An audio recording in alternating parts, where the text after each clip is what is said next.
Hello everyone and welcome to more Monster Hunter Portal 3rd. Aska, how is everyone doing? We're back with Agonia, who has actually killed the killer sand whale. Yes. I did do that.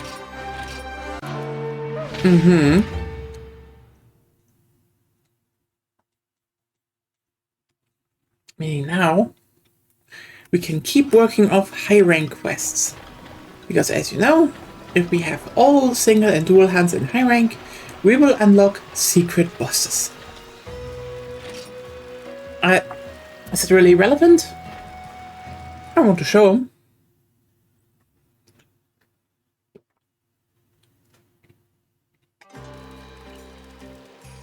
Okay, so what do we have here? Hi.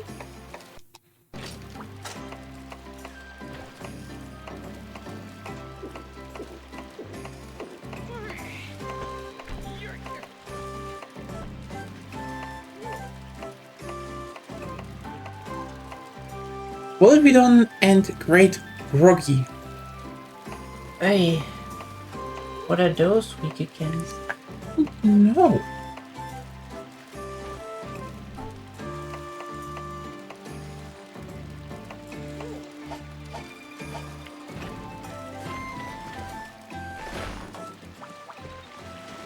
Volvidon was Water. water.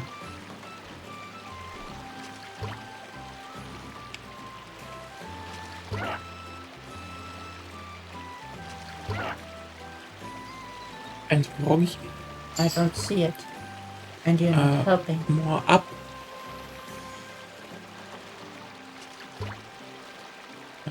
It's probably at the top.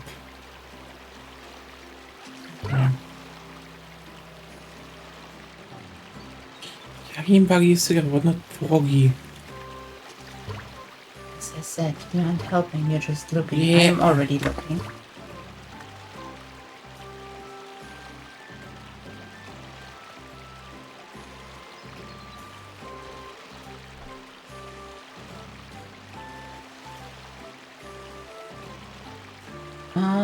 Ice.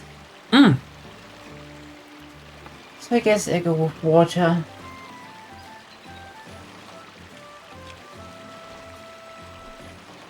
That sounds logical, I'd say.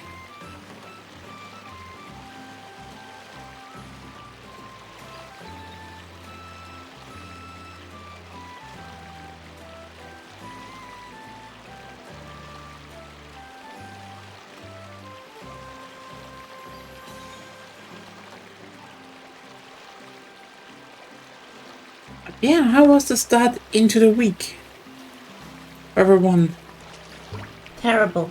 I mean, yes, I know for you and me and you. I'm tired and warm and I have a headache and It's not good.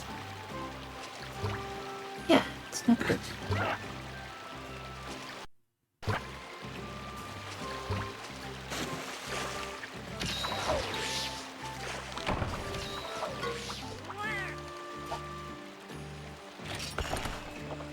Get the upgrade for Bokobo Cola at some point.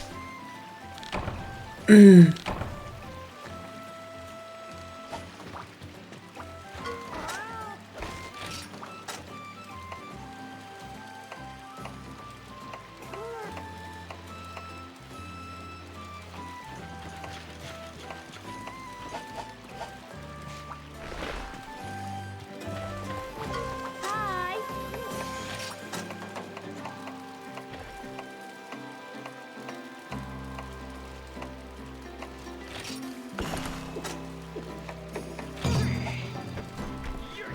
Also, pretty sure it was the volcano, so Hi.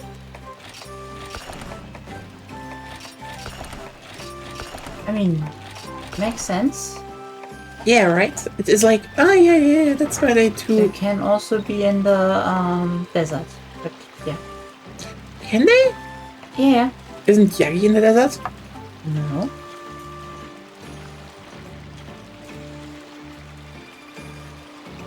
I thought. I mean, it can be, but the Rocky can also be there, I think. I thought the Broggy was no. I thought the Broggy was Flooded Forest and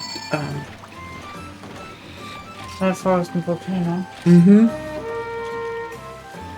Maybe I'm mixing it up with later generations.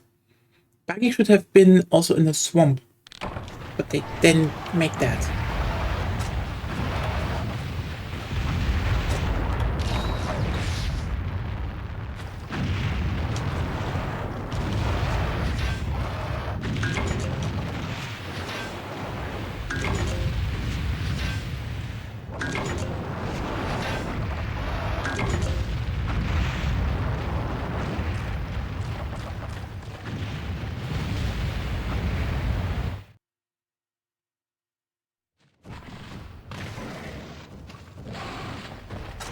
Oh, both were here, but one is rolling away.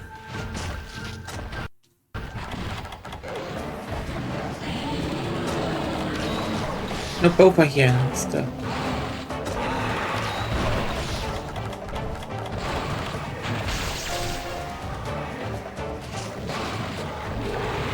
Should I send one away? Yeah.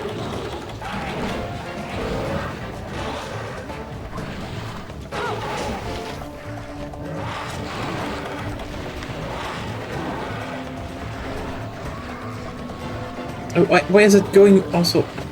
Because it wants to.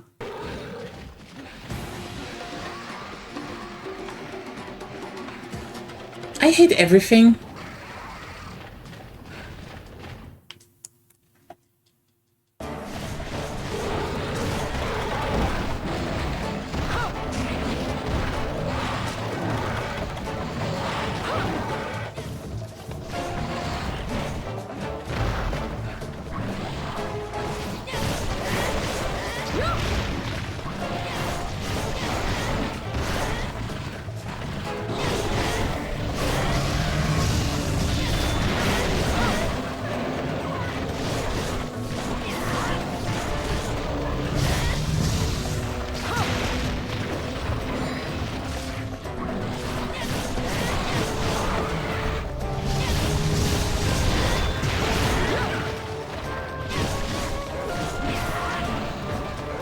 I like Volvidion. It's a really nice monster.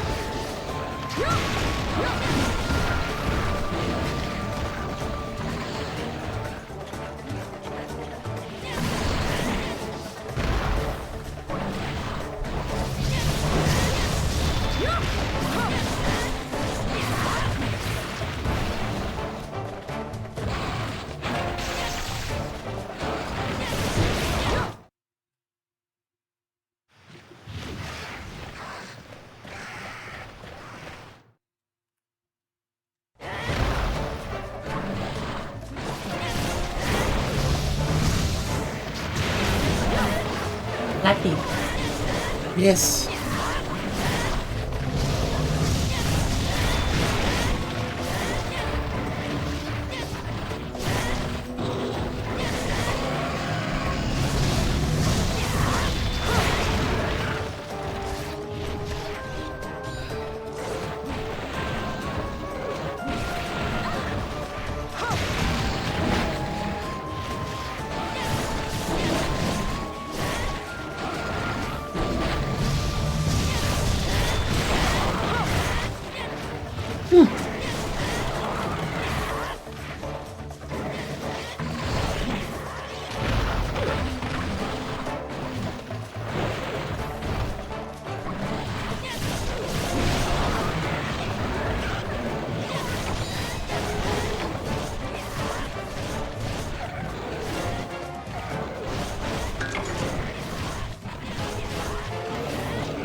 Well, I guess we're just gonna go after it.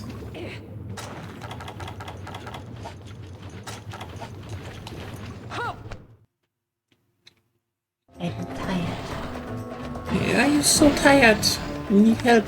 Actually tired, yeah. Why? I don't know. You know what's worse? I can't really drink coffee and stuff. I know, that's actually kind of bad.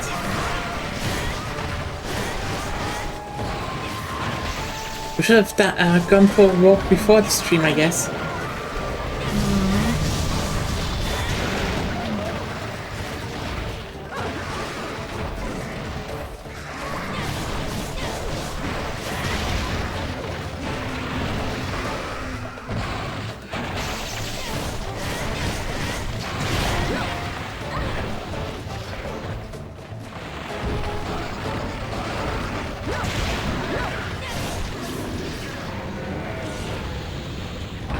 And there we have it. Romy is still alive. And there be no pluses echo on you. I'm poisoned. Is that such a big problem? Less damage. I need to drink potions, probably. You have an antidote. No. Do you not have antidote, girl? Where? Where? Not where. Where? Where? Where? Where? I know. Sounds more fitting.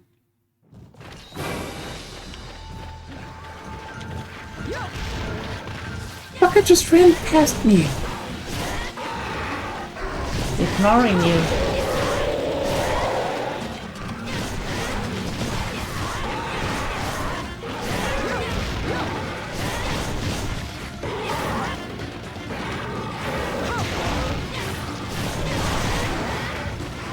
Pretty small one, actually.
Yeah, something too quick. I already did that. Okay.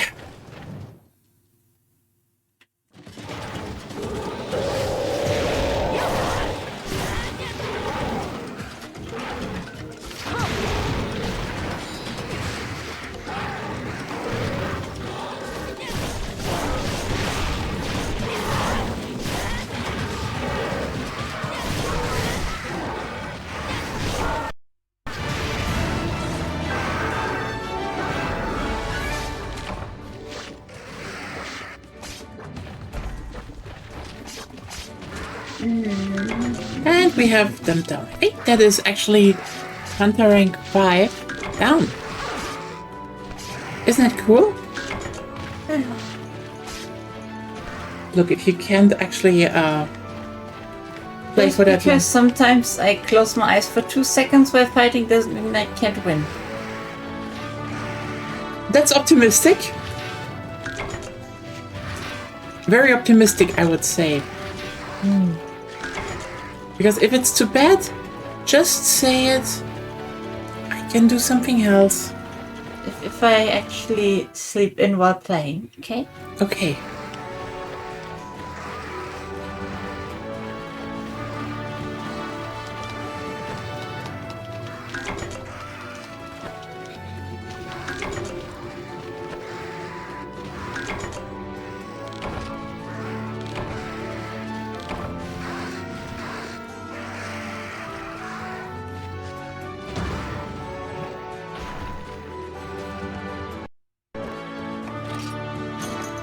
Bird weapon, toxin sac, Agi sac. Bird by Vengeance. Yeah, I got some charms, by the way. I have 2, but they aren't good. Stun -10. Yeah, that is not good. Well, stun -10 isn't necessarily a bad thing if you get something good out of it, but Nope.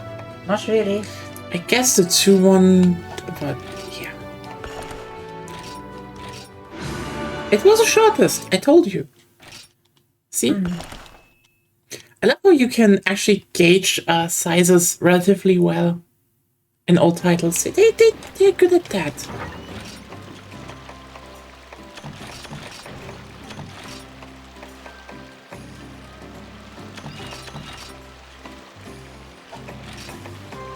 Okay,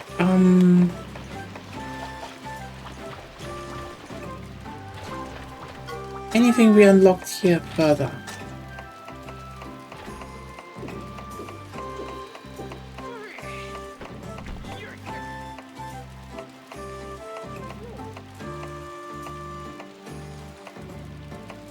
Don't know if the Nagakuga quests count or not. We will see. Yeah. That would now mean we are onto the high rank 6 quests. Naga and Duramboros would be an option. Silver Loss would be one. That would be fire. Which, Naga and Duramboros? Yeah. Yeah.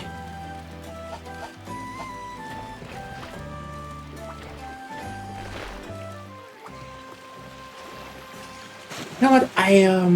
I look up the drink quest before that, so don't change yet. Already did though. Okay, because like the attack upgrade would be life fruit juice, which is Zenogre and Rathalos on Deserted Island, and I have that. If you want to get an attack upgrade, Yeah, I want that. then So should I go dragon or ice? yeah, that's actually a good question. Is Zenogre? Wait. That's not something I actually. Shinobu is weak against ice. It's weak against ice. Only that. I don't know if it's only that. Jinuga. Not really against dragon. Or thunder. Oh, they really had to put 2 together that are a bit nasty, right?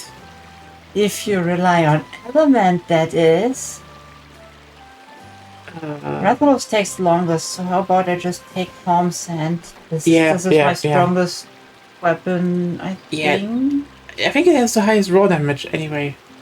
The Crook Bolt has the same raw damage, but less affinity.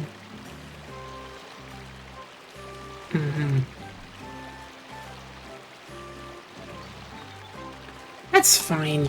That's fine. I think the dragon weapon is the better choice.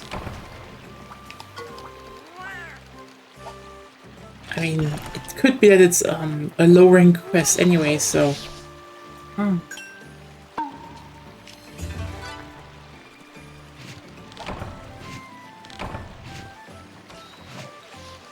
Interesting, this sound is also used in the beginning of the pickaxe animation. Which one? The one where you do this hooray thing, where you jump and put your hands in the air, at least one hand in the air. That you just did has the same sound on my end. It's the beginning sound of the pickaxe before the cling. Ah, yeah, I think I know what you mean.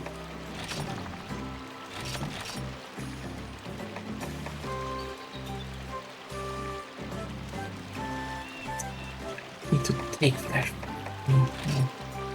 You can. I should take antidotes with me. You can. I will actually. For I am prepared. To die? Actually to slay monsters and ignore the farm. Yeah, I'm kind of ignoring the farm right now. I mean, I'm prepared for a lot of things. I'm prepared for, you know, it is low rank. Nice. You know, I'm prepared for, like, the collapse of civilization. I'm prepared. I mean, if there's no food in the house. I think you're expecting it, but I don't think you are prepared. Fair point. I am always prepared to kiss girls, though. If they want to, consensually. I think I surprised you too much for that. Okay, yes, but I was very inexperienced. I learned over those years, okay? Mm-hmm. I learned from one girl kisser to the other. This weird way to formulate that. Oh no, your girlfriend uses a bit of weird language. Yeah. I think it's into the 7. Da da da da da da da da.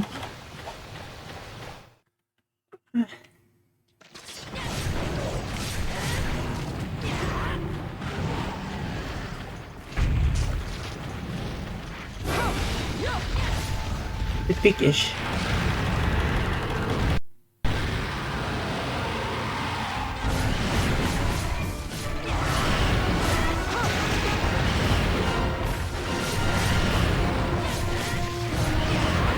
Ow! Why does it hit me with his tail all the time? Now you're switching up pronouns mid-sentence. Why? Now why does it hit me with his tail? That's what you said. Yeah, it's a monster, but...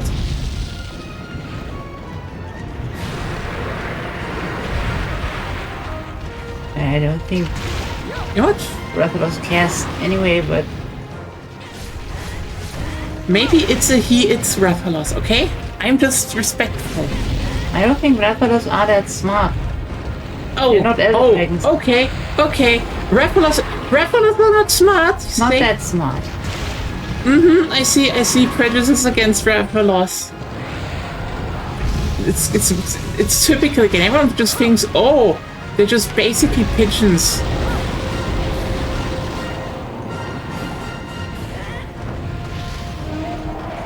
Rathalos leather. You can't even hit the head. Yeah, because I don't want to like hurt it, you know? I just want to kill it, not hurt it. Then cut off the neck.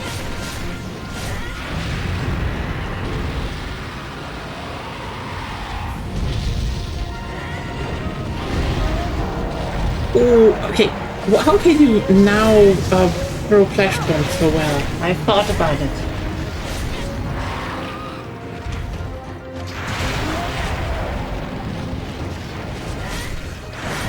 We always will slander Rathalos in this house.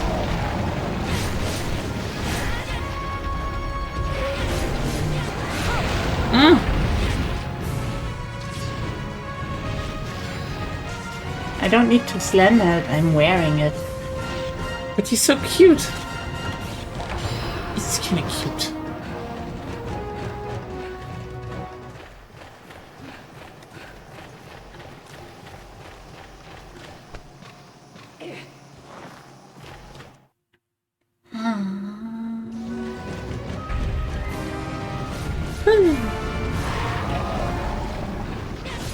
And there it's dead.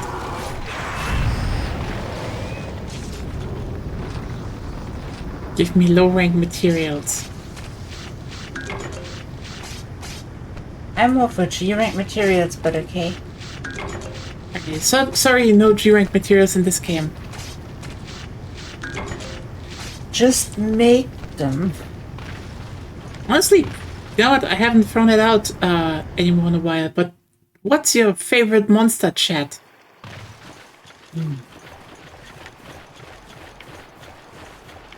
Favorite monster. Just one you think is neat, you know? Right now it's Frontier Espinas because it's sleepy and I'm sleepy. So you're saying you're EP Dragon? Survivor. Okay, EP Wyvern. Wyvern girls are valid.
think mine has to be Lagiacrus.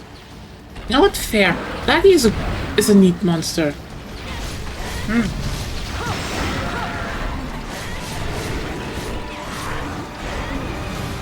I'm unrightfully blamed for earthquakes. Yeah.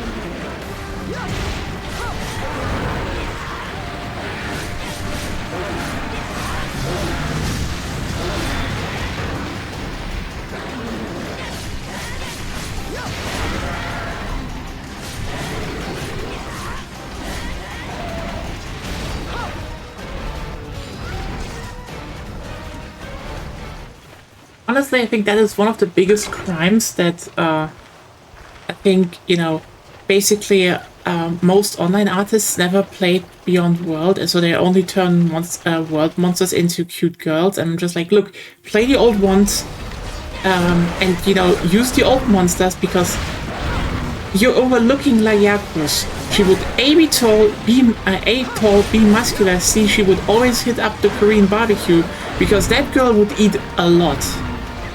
And you know that. And would make it pretty.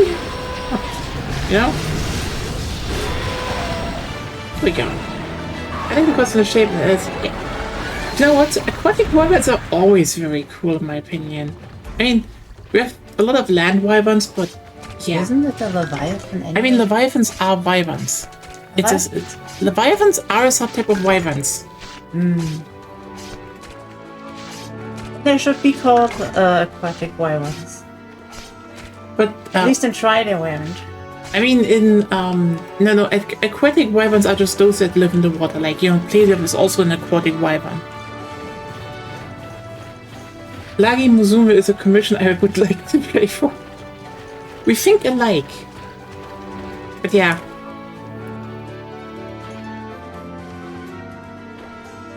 Definitely would have delinquent energy.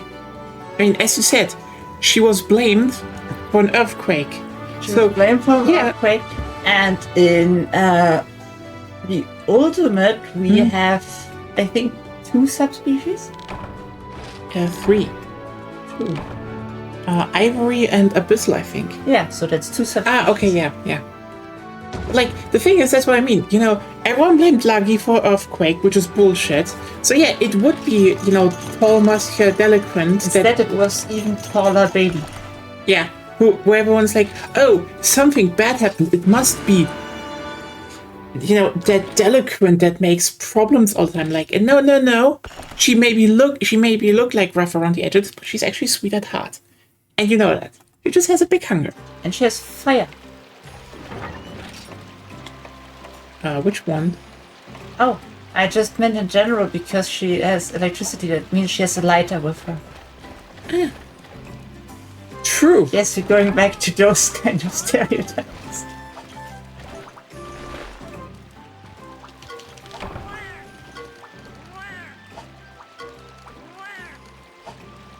Live-root juice. It's still just attack up small. But you get sharpshooter and combiner. You get defense high and getting booster. Interesting, I have something different. Damn, because defender high. Bokobo Cola. Right here. Huh. I mean, that's not bad. For you. It's good that we unlocked it, at least. Do we have more of them now? I have a few. I have the Agnacto attack. But in terms of, how's it called? I don't think that's for... Let me just check. Yeah, the other one for attack up would be a Ginox and a Barrier in the Tundra. We need to hunt Roilodrov, Ginox, and Barioth at least 3 times. I should have that, by the way. Ginox and Barrier. Let me check. Wait, I have a hot spring quest? I have a new hot spring quest. And then let's do that. Yes. Nebelsnarf in the plains during the day. So, ice. Ice and cold drink. Yes.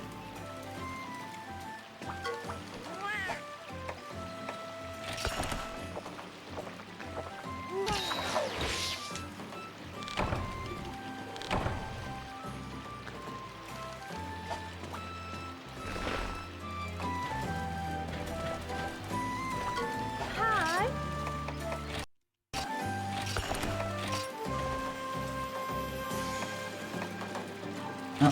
The only question is... Oh, Right. I'm back. In a second. I need to do household chores. And you need to switch.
And here I'm back. Okay, what do you want to tell me?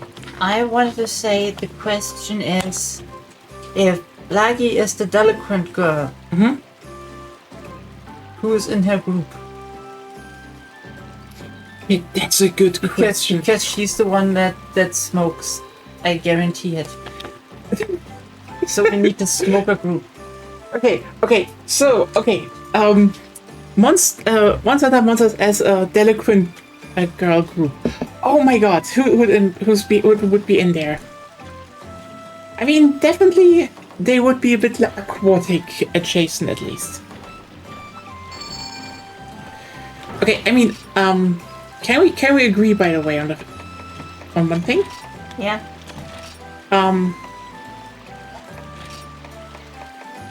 Lagi would be dating the hottest girl in school, which would be Mizutsune. Everyone is like, if you go to school age, then yes. you're saying delinquent girls. They can be older. Yeah, and everyone would always be like, why is she hanging around with that delinquent?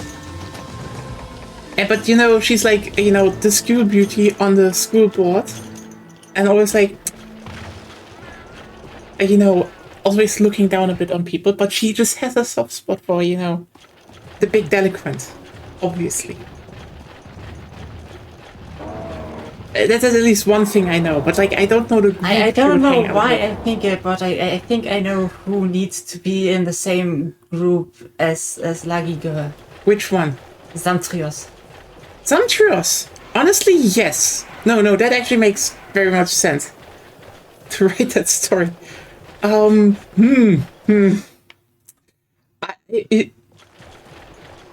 mean, I could sit down again if I have a bit of energy. And then you need someone who makes it into, low production value manga panels.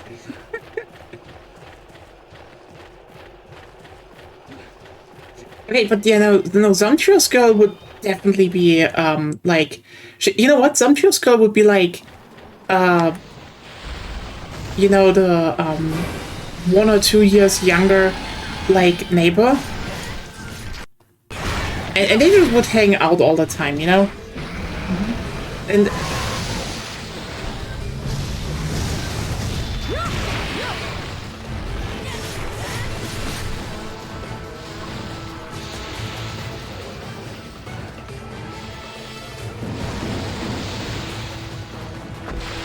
But importantly, Zamtrios girl would pout. Yeah.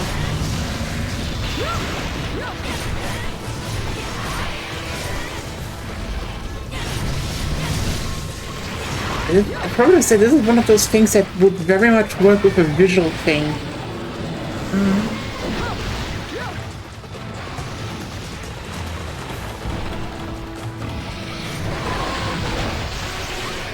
I guess you could make a storyboard and then hire someone to actually. I mean, I could also finally get that cable so I could maybe start learning to draw again. Yeah. I need my ADHD medication that I may be getting sometime in the future if I'm lucky. That would probably help you a lot. Then you only would have your, you know, perfectionism and autism to deal with, but it would be something.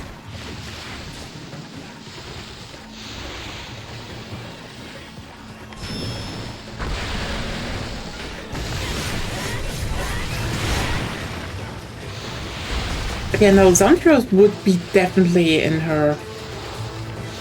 So, but a group needs at least 3. Yeah, so her friend group is Zandros and...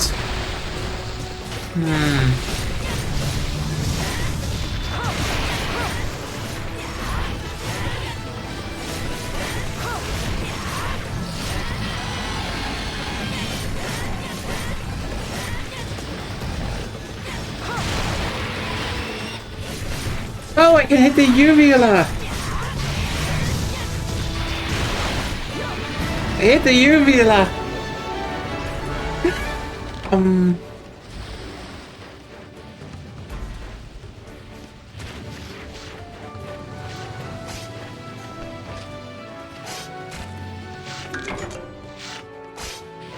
Take violence. Take violence. Honestly... Oh, you know who? Baruragaru. I was about to say from Frontier, right? Yeah. And she always seems a bit shifty. You know? Just a bit shifty. Yeah. Yeah. But crucially, by the way, she always butts head with a rival group leader. Astalos girl. Huh?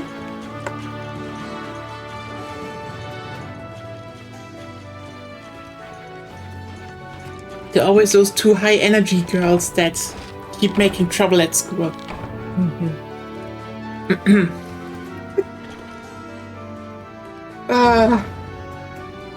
Didn't really that case. Well, if you have inspiration, you can try. I mean, I guess I have at least the characters now, but like, also stamina 150 now. Booyah! So that was the stamina upgrade. I think we are missing 2 more.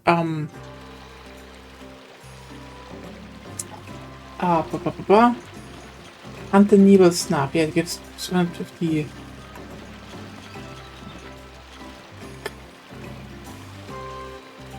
And then we are missing 1 more.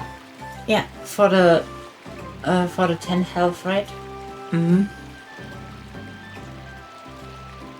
No, actually, we're missing. Yeah, no, 2 more because I think we don't have the Great Roggy and the Azuros Rifle and Zenobra yet because we're at 130 health and we would need plus 150 health. So let's see if we may be getting that now. I don't know. But yeah. What are we? I have 2 Nebel Snaps. Those. No, that's the same. Okay. Yeah, whatever. Pretty. It's no sparkling water, literally. Ooh, sparkling. Yeah, we're missing Volvidion and Froggy. Well, I do not know how we unlocked them, but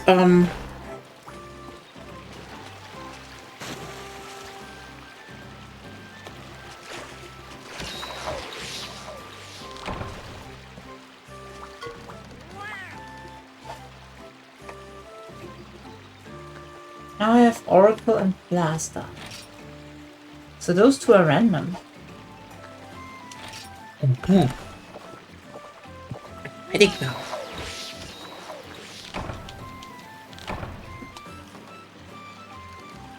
Medic is good. So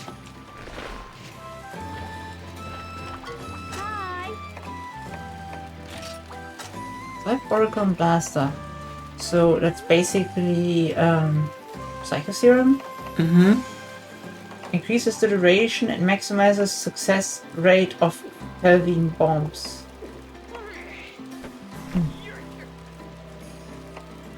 What are we attacking? But the next one on the list would be Naga and Duramboros. Fire.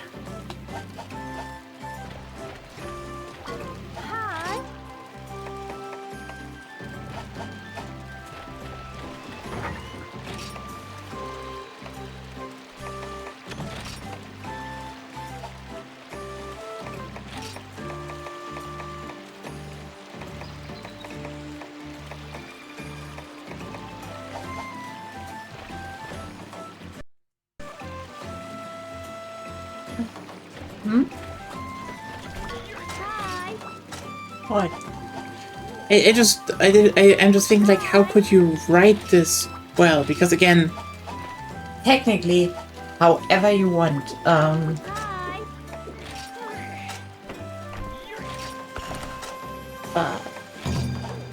the problem is more like, how do you give them adequate names?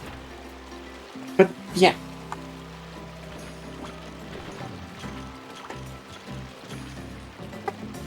Can just use the short Monster Hunter names. That would be doable, yeah. But also, you need to keep in mind, this is a story. So it would be Lagi. Yeah, Lagi. Zam. Then. Zam. Then.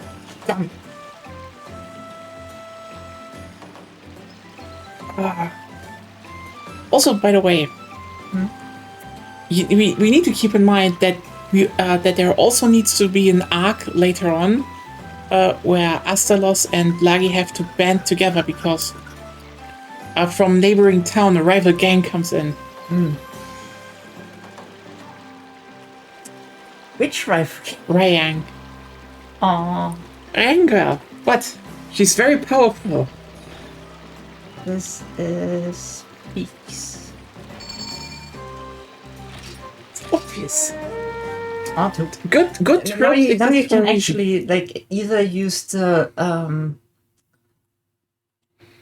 different maps or the different villages as like school names. I know. So is there a Peak school or is it like a Kokoto school? Stuff like that. If we take Portable Third as an example. Come on.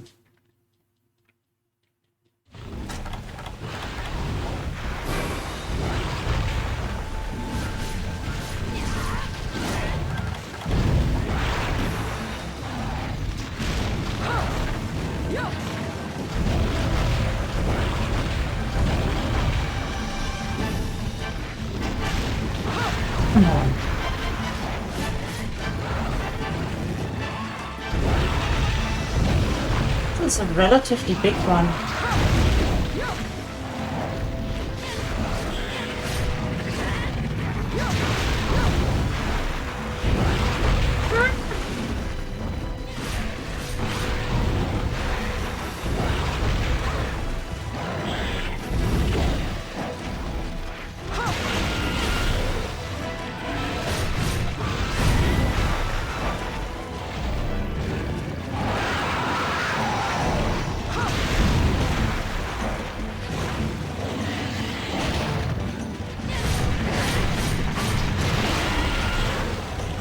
But let's also not forget there needs to be a scene. Lagi Girl had been beaten up very badly, and is at the end of her wits and is like, oh no, I don't know how to press anymore. And then her girlfriend comes in and puts her head into her lap, strokes her and tells her that she will always have the strength to protect what she loves. And that gives her the power again to refight.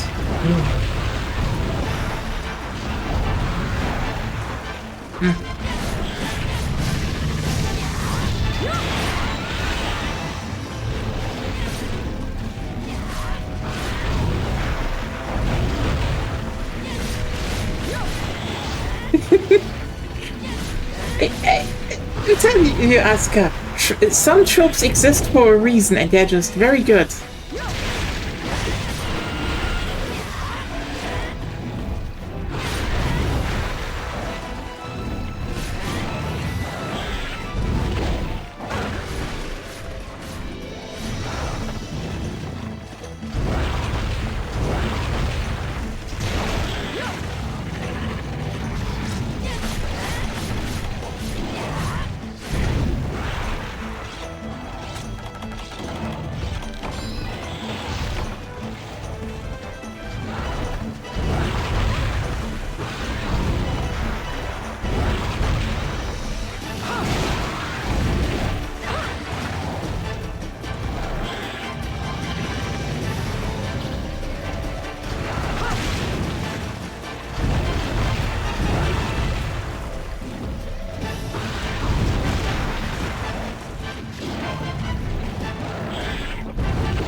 Ow.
This is going pretty okay, I would say.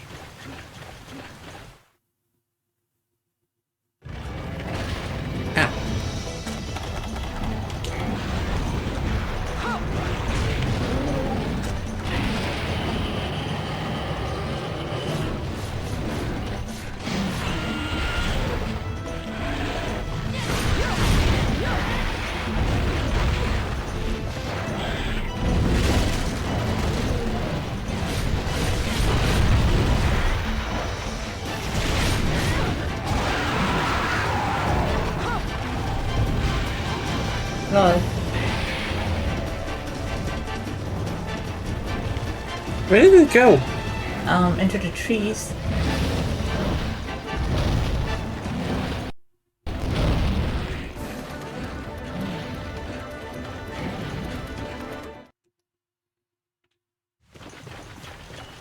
Dun, dun, da, da, da, da, da.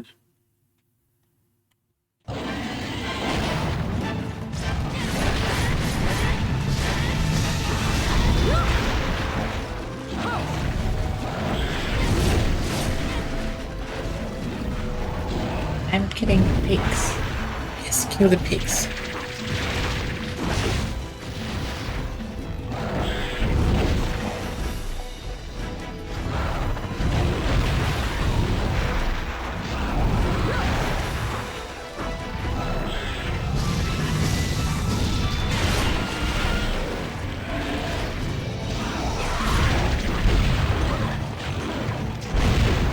don't like how in the later parts of the wind down animations of my attacks, I can't dodge.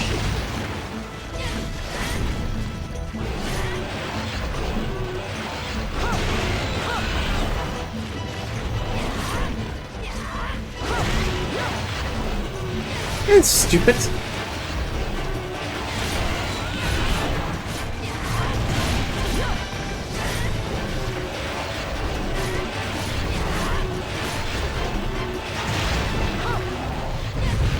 Okay. But yeah, I don't know really what my favorite monster is in that regard.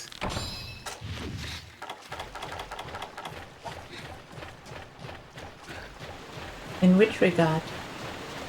Just generally. Oh, Back to the but original. the question was, which monster do you like right now? Which one I like right now? That's actually hard, you know? I don't really know. What's that? Yeah, I hit it on the head. I hit it on the tail. But I always like Naga. Naga's always on... It's like... It's an all-time favorite. It's an all-time favorite. Look, it's a black kitty. You know that Nagas, if it would grow up with humans, it would be very cuddly. Could be. Very cuddly. You know that before Wilds, before World even, we talked about how if they want to make more story in Monster Hunter, you should just, since Monster Hunter Stories was out there already, you should just find a Naga egg and like raise a Naga, and then you can fight with it in an open world and ride on it and fight a Lao Shanlong in the open field, because then it would actually be a good fight. Yeah. At least it could be a good fight. We have a weird obsession with making Lao Shanlong a good fight. I mean, it's a great idea, and normally, it makes sense that you fight it in the past, since its mobility is decreased very much. There. But then, like, having Naga that likes you enough so you can actually ride on it and stuff. Yeah.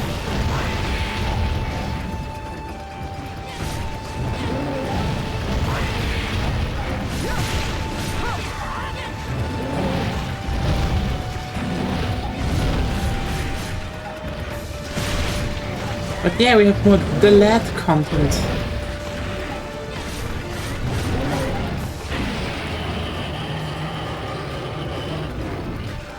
So sad. Wilds could have been that game. Could have been, but they had other questions to answer. Like, what if Gogmazis was a bad fight?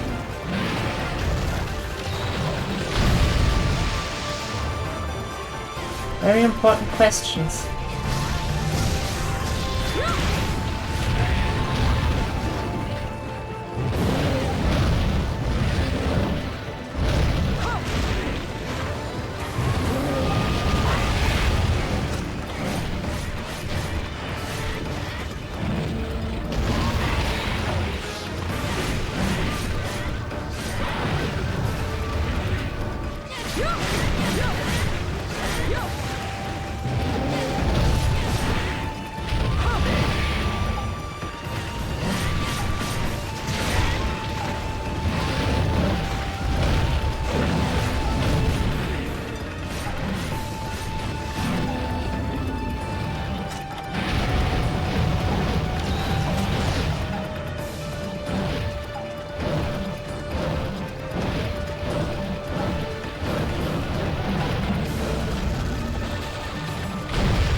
I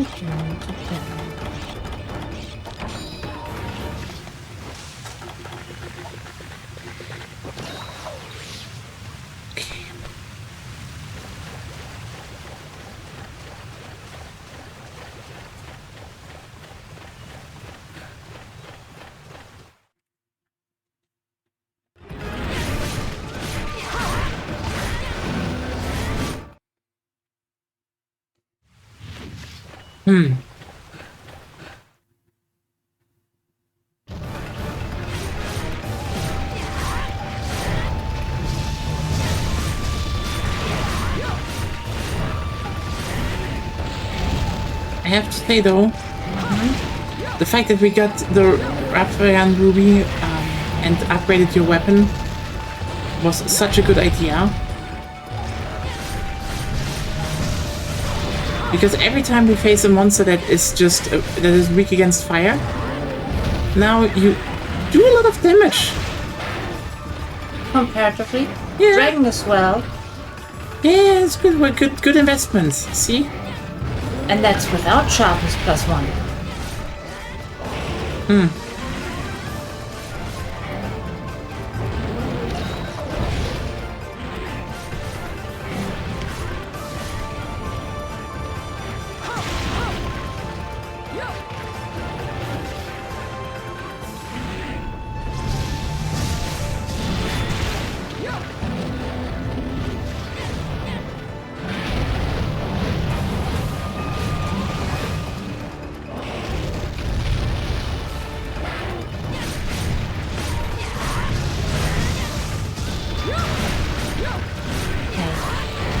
The next hump then.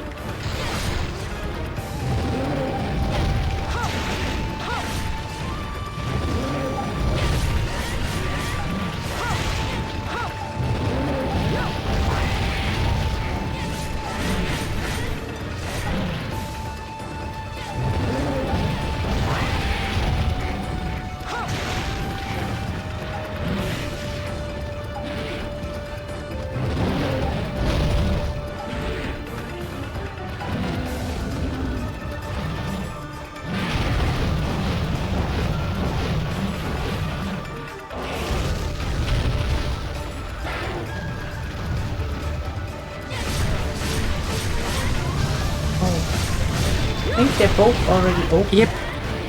That's sad. Means they're more resistant now. Kind of makes not that much sense how an open wound makes you sturdier, but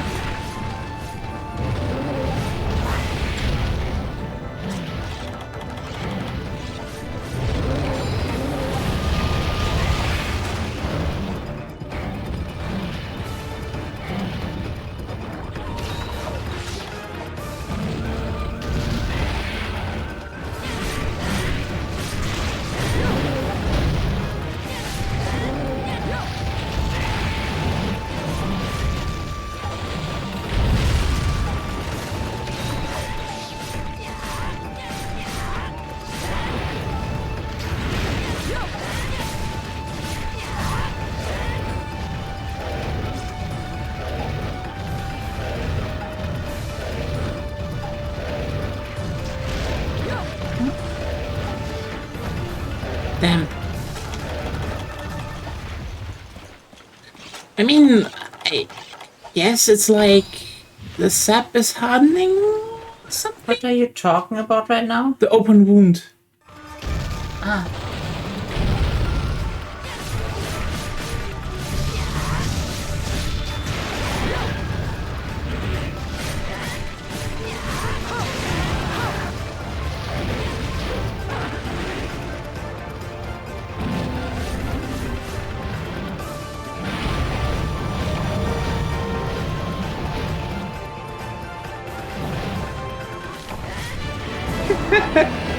Stop spinning.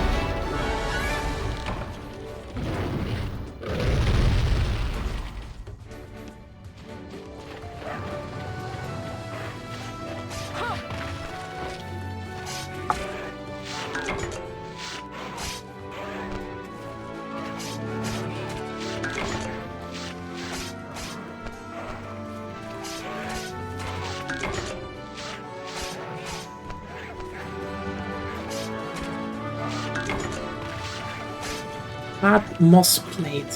Same. Yeah, sadly now you can't mine anymore here. Well.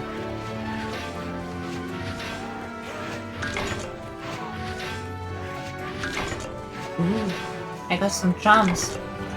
That is very useful.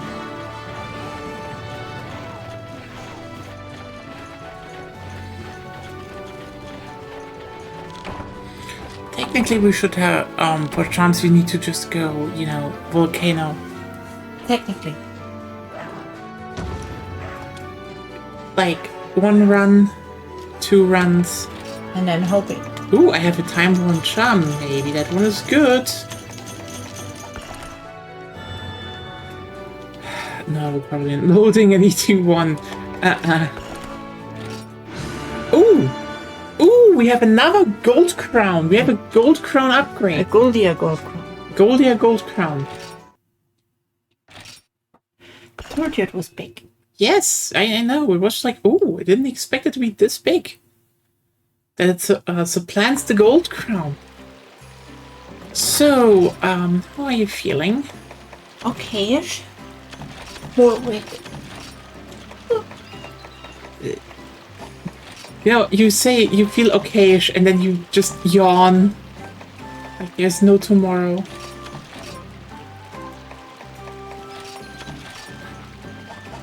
A secret attack. I see a secret attack. So we have... Now I got the... Next one would be Silver Loss, or we could Diablos and Black Diablos together. Silver Loss seems fine to me. I need to switch to ice, right? Or thunder. Let me check. I think it was Thunder. Yeah, it could have been. It could be Thunder. Because let me. Silver Rathalos. Silver Rathalos is, you know, yep, Thunder. Thunder it is. Thunder. Thunder. I need to go to the farm though. Okay, why do we need to go to the farm? Because I sold some might seeds. I don't have that many anymore and I need new drugs. Then do that. Go to the...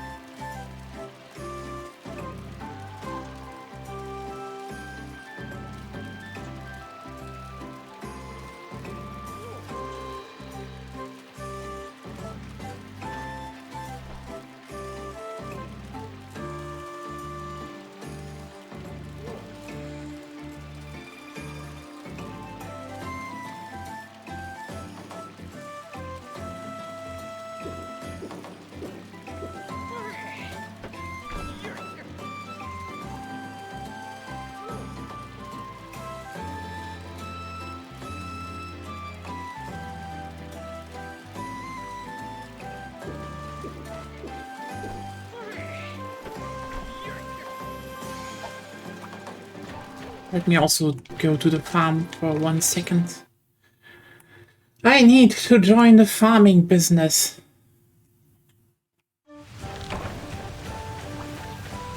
I want government subsidies and idiotic exploitations.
So yeah, Silver Loss. And then I think we have to dual hunt. That will be enjoyable.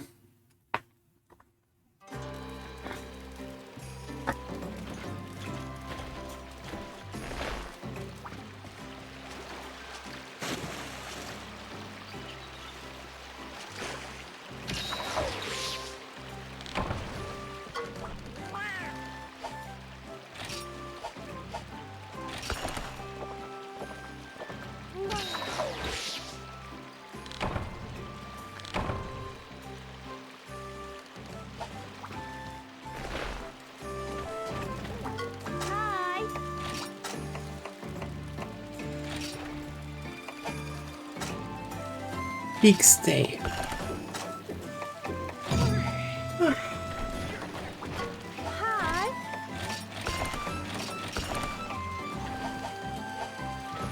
Okay. I mean, now that we are talking about the whole, how would all the monsters look in a school setting? Yeah. Where would Rathalos and Ruffian fit in? That depends if you want to have them as a heterosexual pairing or not.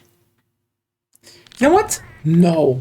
Because if they were, then I would say they're the one couple at school that was together before they even came to school somehow and are still together. That would work. Or they're the one that where everyone is like, you're obviously together, and they're like, no, we're not, and that they always act in sync. Well, the ones that are directly always act in sync and are definitely together, if you go for that route, is Nono and Kamo Orogaron. That's fair. Those can be heterosexual, honestly. No. No? No. Good. They're wolf girls. So it's all girls now. Good. It's all girls. All girls. Okay. You know what? That It makes it easier to draw. Okay. I think it's leaving. Yeah, it's leaving down. Obviously it was. Okay, then Rathalos would be the long time childhood Friend of Rathian. yes, and she's a trans girl, obviously. Okay. And Rathian is very protective of her girlfriend. Very protective.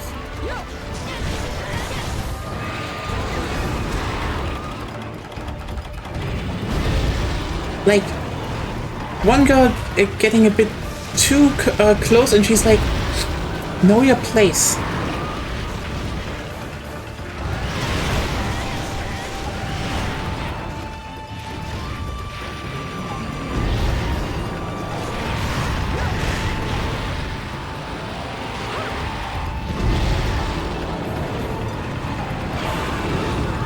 But at the annual school festival, they will perform Romeo and Juliet. Of course they do. But Rathalos is Juliet, obviously. Ruffian insists on being Romeo.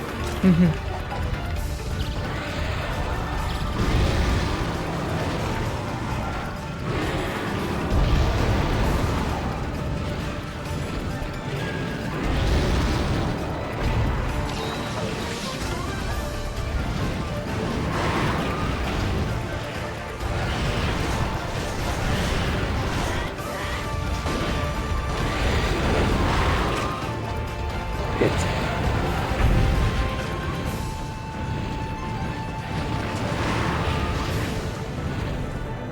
Yeah, I thought I could roll through it.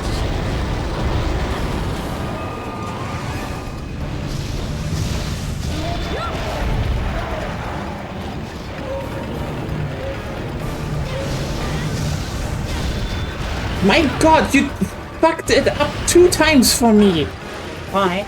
First of all, your flash bomb made it so that my hit on the wing didn't hit the wing. And then it was also the side with where the wing was higher. You could have just switched. I couldn't run around fast enough.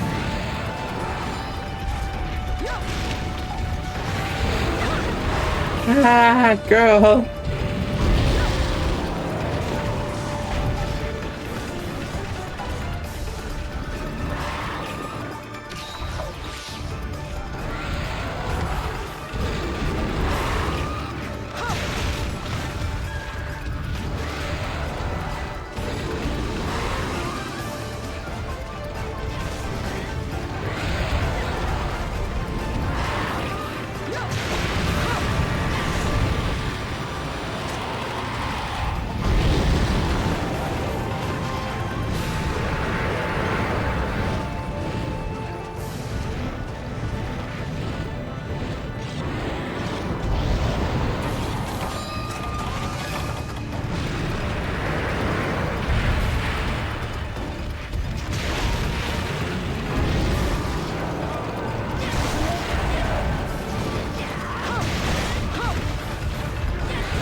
Oh, that's new.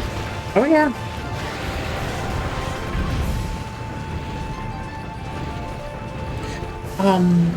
You know what? I just had this thought. The Rumblers would definitely be the head of the gardening committee.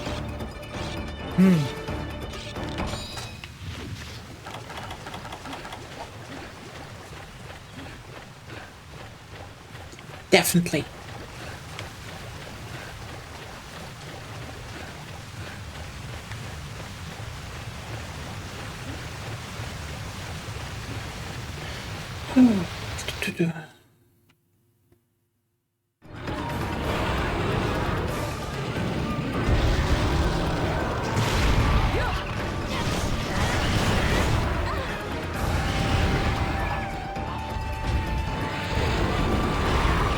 You know who Xantrius would be friends with? Also? Who? Paria Puria. Oh yeah. Technically, Jagras.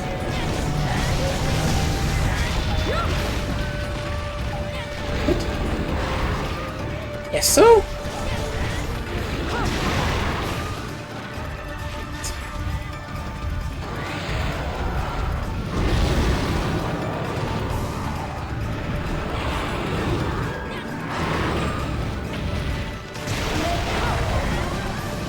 Go away with shitty AI viewers. They can't appreciate the idea of monster girls.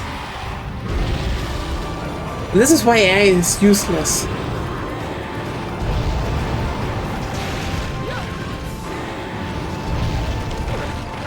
AI could never replace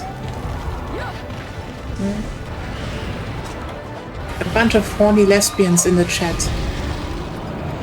The energy would be completely off.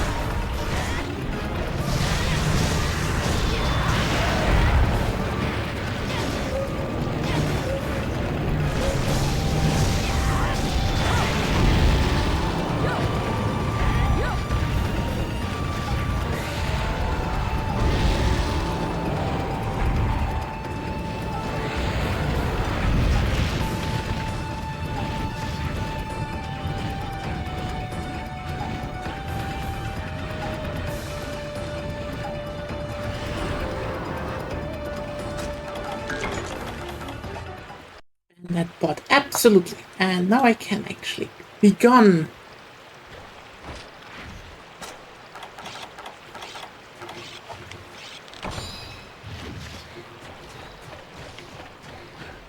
Can go through here.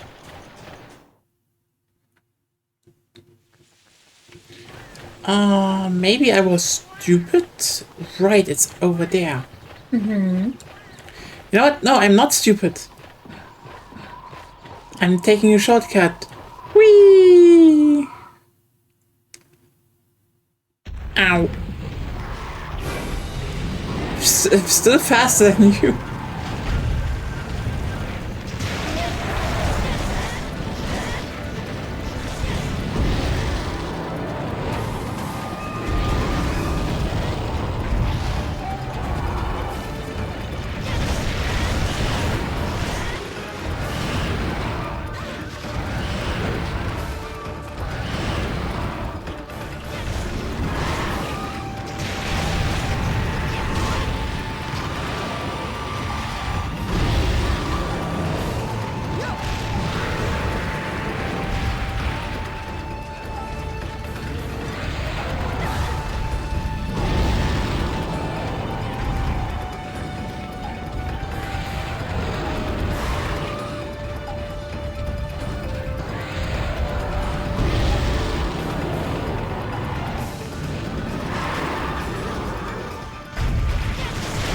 I think a lot of people have also probably not realized yet.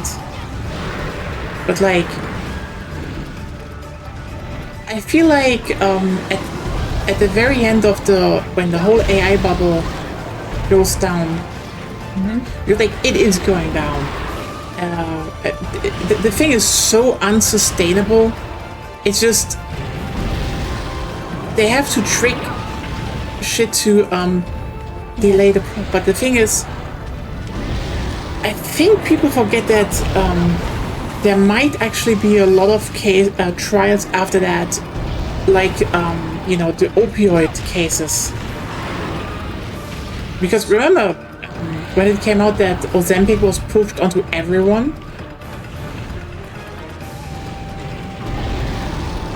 Because, you know, oh hey, we can just addict people.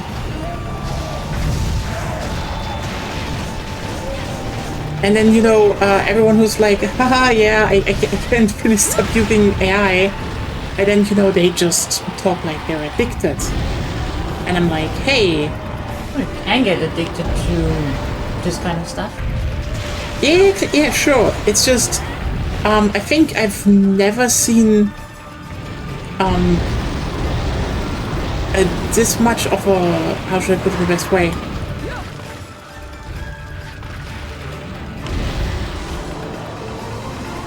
Like, you know, when people were like, oh, look, there's like video game addiction and shit, and it was just like pretty much made up bullshit. I mean, you can.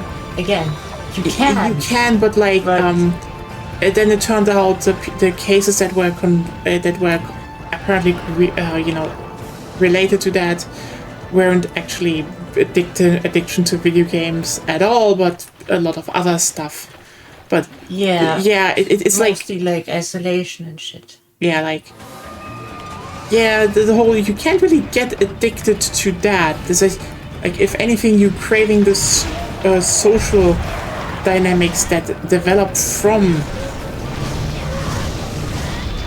But, like, generally people who use AI talk as if they're, like, on drugs sometimes. And it's like, okay. No idea what you want to tell me. Also, I don't think they're talking like they are. Oh, I think you haven't seen the stuff online then. I talk to people who are on drugs. Okay, no, what they describe, you know? And that people who use Gen AI a lot, like chatbots, etc. Ah, chatbots. Yeah, they... Well, as we said last time, there are people, if they are stable enough, that do really stupid shit because of chatbots. Interesting. And while I don't exactly understand how, it's obviously happening. Sometimes. I mean, apparently it's also happening a lot to people who are, you know, thought of to be more stable, but yeah. I think a lot of people who think they are stable, or even like people who think other people are stable, are oftentimes very wrong. Yeah. I think it's the same with like high-functioning alcoholism and shit. But I mean, here, like, there is actually a big sample size of, you know, generally addiction-dependent behavior, like, you know, the whole, you can't, that people, you know, can't actually, like, do basic shit anymore without considering, you know, they need to ask ChatGPT. Wouldn't call ChatGPT a chatbot, more like a really, really bad search engine. I mean, it is a chatbot. It's not really a search engine as well. It can, because, you know, it scraped everything, but that's a different topic.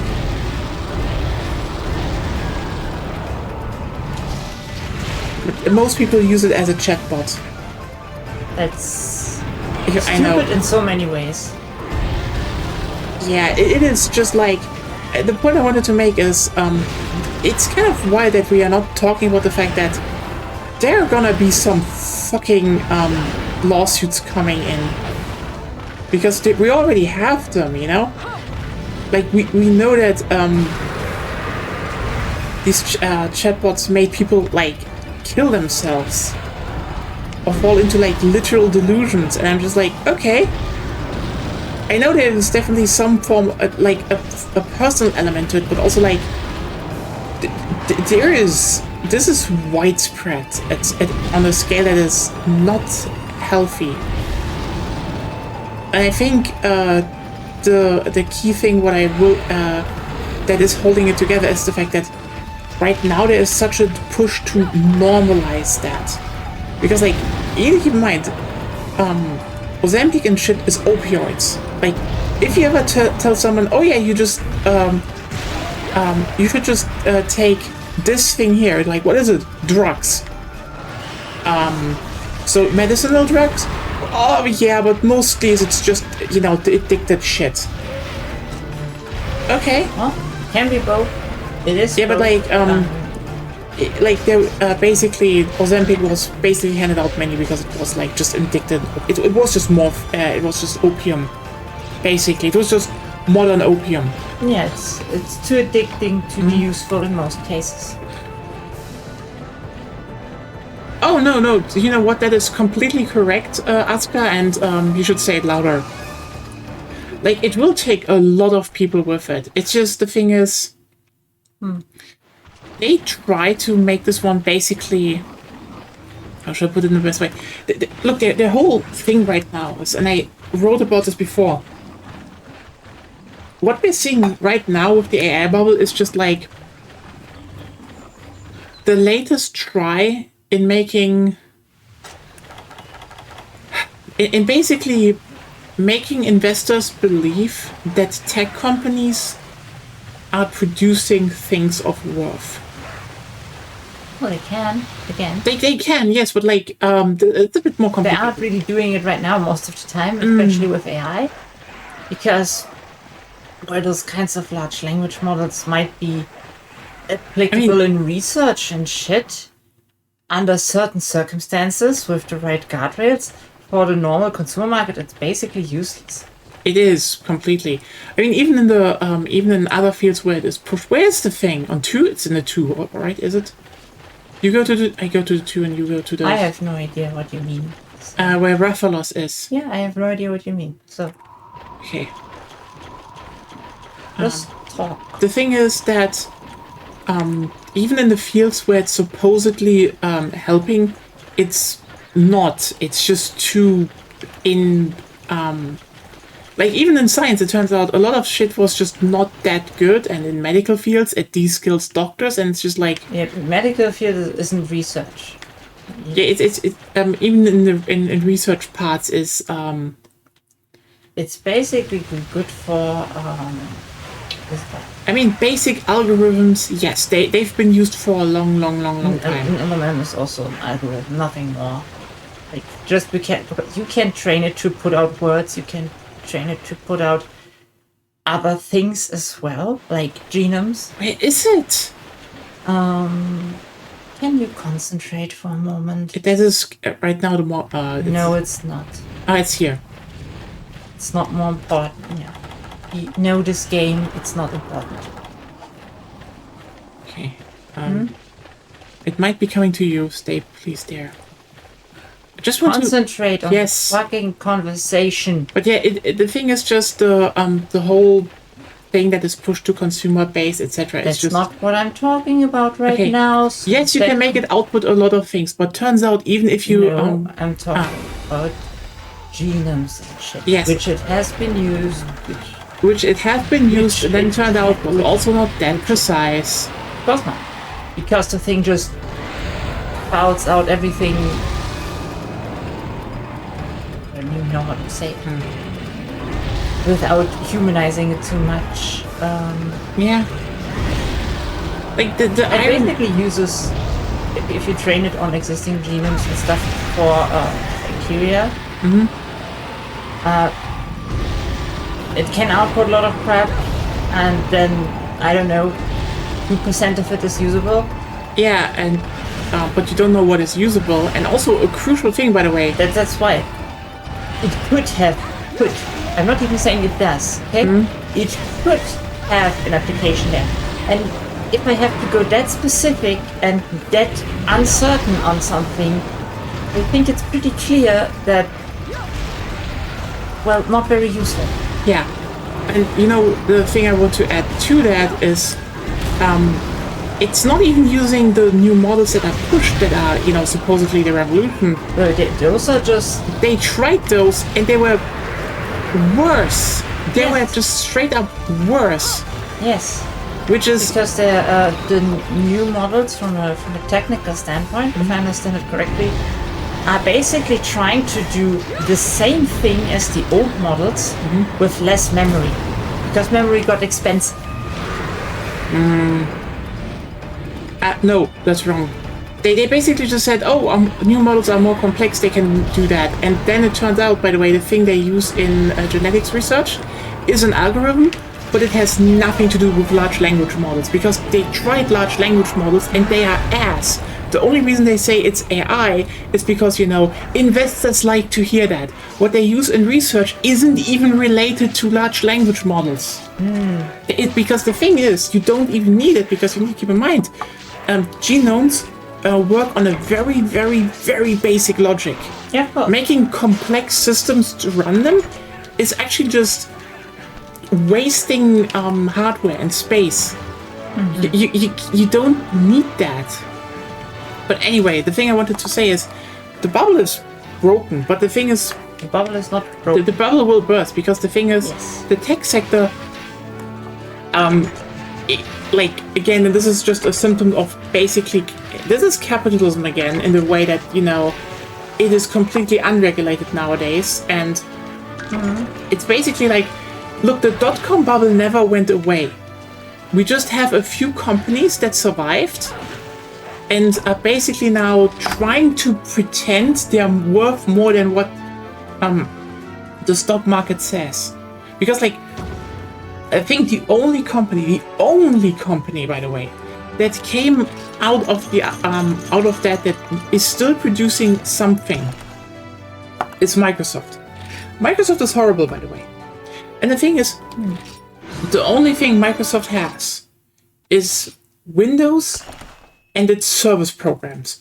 Those are widely used.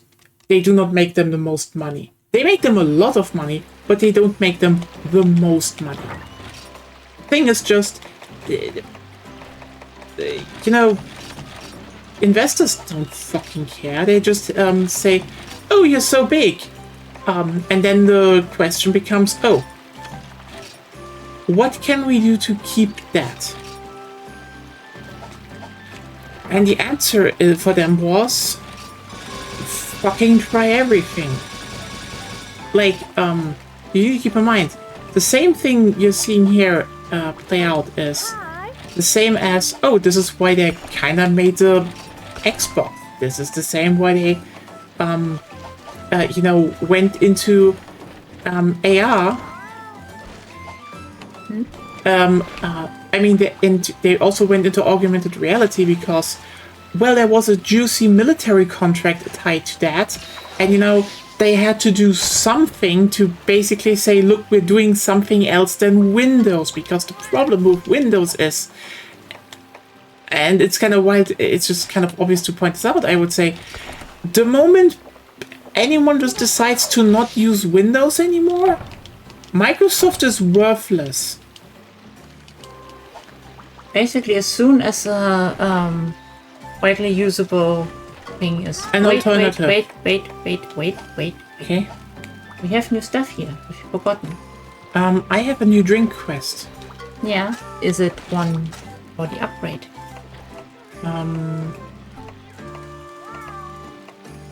Yeah, you need to I don't open think up so. your site. No.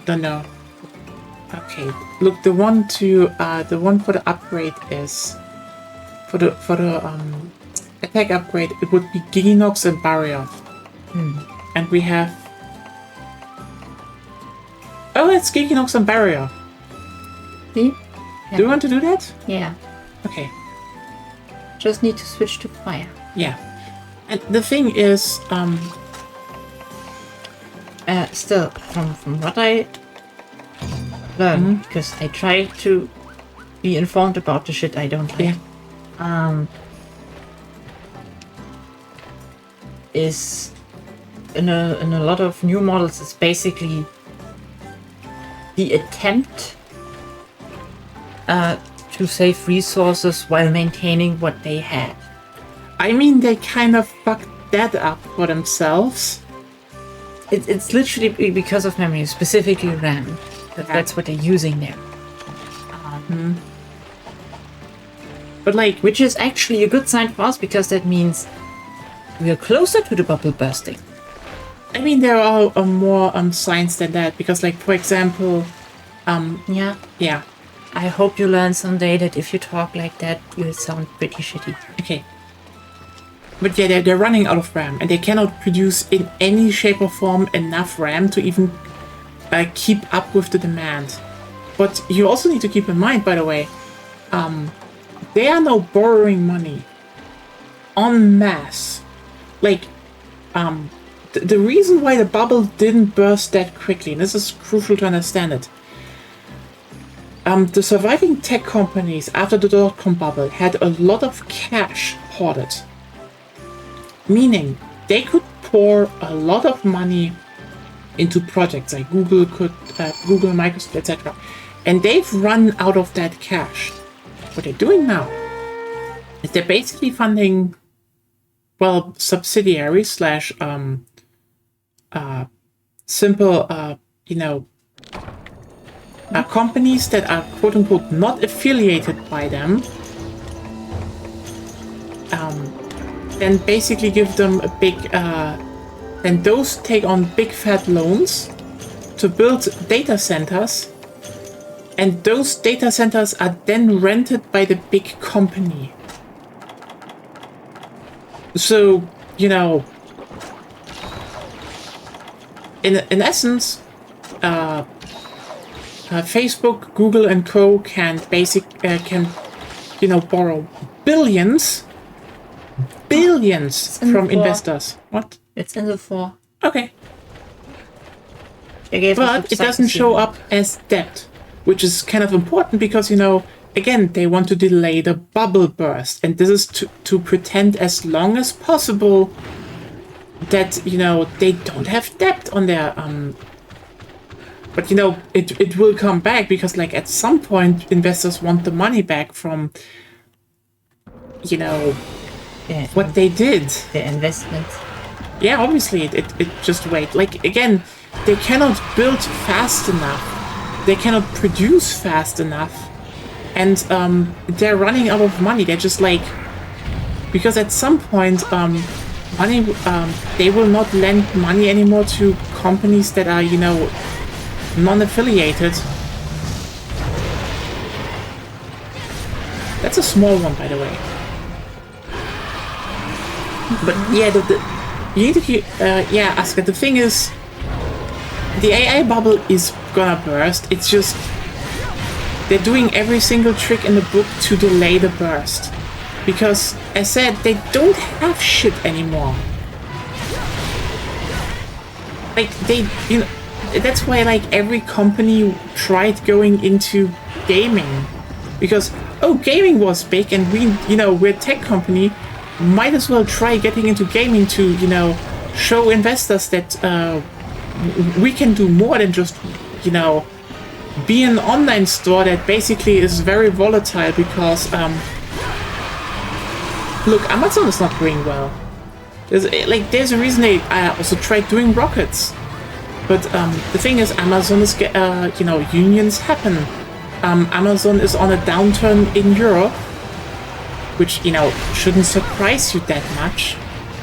Especially since COVID actually wreaked havoc on companies like Amazon because, there was a big boost not going out. The thing is not vulnerable on its head if it's done. It still does damage. But less. A lot less. You're better off attacking the sides if you cannot attack the proper head. Okay. That's the whole feature of the thing.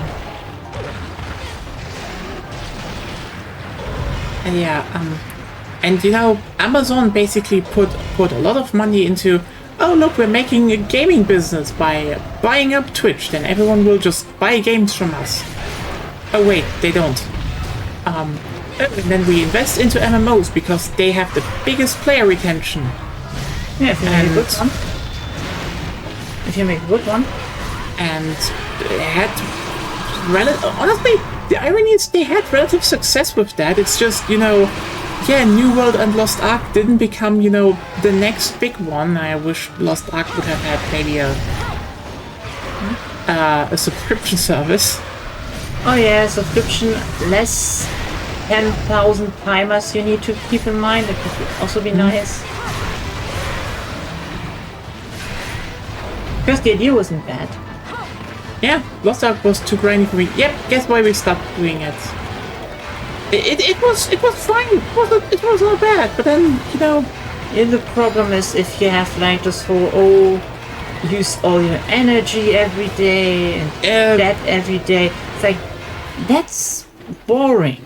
Yeah. I don't want to play the timer game. Did I like Lost Ark? Look, in hindsight, there it was very... I still don't know why we played it that long. I don't think it was that bad overall. But like... look, the thing is... Later, the bosses were fun. Yeah, like... I think it felt a bit like a top-down Monster Hunter-esque game, if you get what I mean. Yeah. I think that's definitely the best part, but like considering how... More fighting. But you know, the weird part is now that the one game I keep seeing that kind of does that better apparently is just, you know, the Grand Blue Fantasy Relink or so, which is basically just, hey, what if we make like one of those gacha games but just pay to play and you have also the bosses and stuff, and I'm like, oh wait, that's actually a good idea, thank you. Look, the thing is, Lost Ark was, as you said, extremely grindy. It was a typical... I wouldn't say extremely grindy, but... It was... No, I mean in the sense that you just were mindlessly doing quests in the beginning just to get to a point. That was terrible. And like, look, I think the Nothing only... against quests, but the theme park MMO structure is terrible. I think the only one where we ever enjoyed that was doing was to a degree Final Fantasy XIV, where, you know, with Heaven's Sword the story got good, but let's be real here. Even there, it's a subscription-based single player game with some co-op features. It was just, again, enjoyable. That's all I'm saying. Yeah, when the story got good, the problem was most of the time it was not mind-numbing theme park quests. Yeah. And that's always the... Hey, Relink was super good. I mean, no, I'm not saying anything against Relink. Relink looks great, honestly. It's just like... Yeah, that's what you said. Yeah, I just think someone basically took the thing that, you know, usually is used for free-to-play games and just made it pay-to-play. Yeah, that's what you said. Oh, it's up here. Okay. Oh, now it's there. Good. It's just we don't have it yet because we need to save a bit of money, and but it's definitely on our list. We definitely want to play it. It's like there's this. It looked really good. So yeah, Catch Up with My Friends was a Tron Final Fantasy 14. Yep, we kind of played alone, but look, when we have an MMO, it's nowadays Ragnarok Online. I gotta go here to play a bit of Guild Wars, and we should maybe return to that at some point. Well, it's also a theme park MMO. But it's still, at least, it still knows how to do the co-op part. I'm sorry, I prefer games that are not I theme know, park this is MMO. why we mostly play Ragnarok Online. Why are you screaming that at me? I know that. Yes, okay. And just like,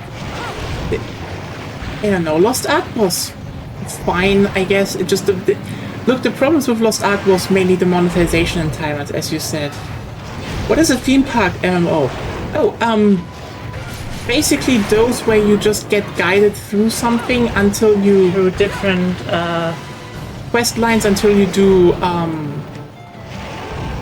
endgame content. Endgame content. Basically everything nowadays where it's just, oh, just do this quest chain back to back to back, and then you're at the end game, and you know, it is completely mind-numbing. And then, you know, you just have mind-numbing dungeons. Yeah, you're extremely repetitive, and then you are terrible at explaining. It's theme park MMO is basically very hand-holdy quest only to progress until endgame thing. Yeah, that's all it is. There's also usually no more build variety because they, you know. I don't think you need to specify much more. No, that's actually kind of important because no, it's not important. That's what a theme park MMO definitionally is. I think it's just easier also to say it's just basically every single MMO nowadays that isn't RuneScape. Most of them fall into the category of theme park, yes. Yeah. Like, if you look at something like Ragnarok Online or RuneScape, it's a sandbox. It's basically you have a character, you maybe have some baseline classes or stats, but stats like heavily influence what you can do, how you can do it, and there aren't really quests. It's more like a free form, you explore the world and do stuff on your own. There are quests, but they are hidden. Yes. Like, EverQuest also did that in the beginning. Or, you know, dungeons are just, you know, basically, oh hey, this cave is just, there are strong monsters in there and people can just go in there. Like the rate is high, it's deadly. It's not instanced, you know, like, I think that's one of the biggest differences. I'm not saying instant content is bad, like, again, that can be really good, but there's a reason they kind of used it sparingly in old titles.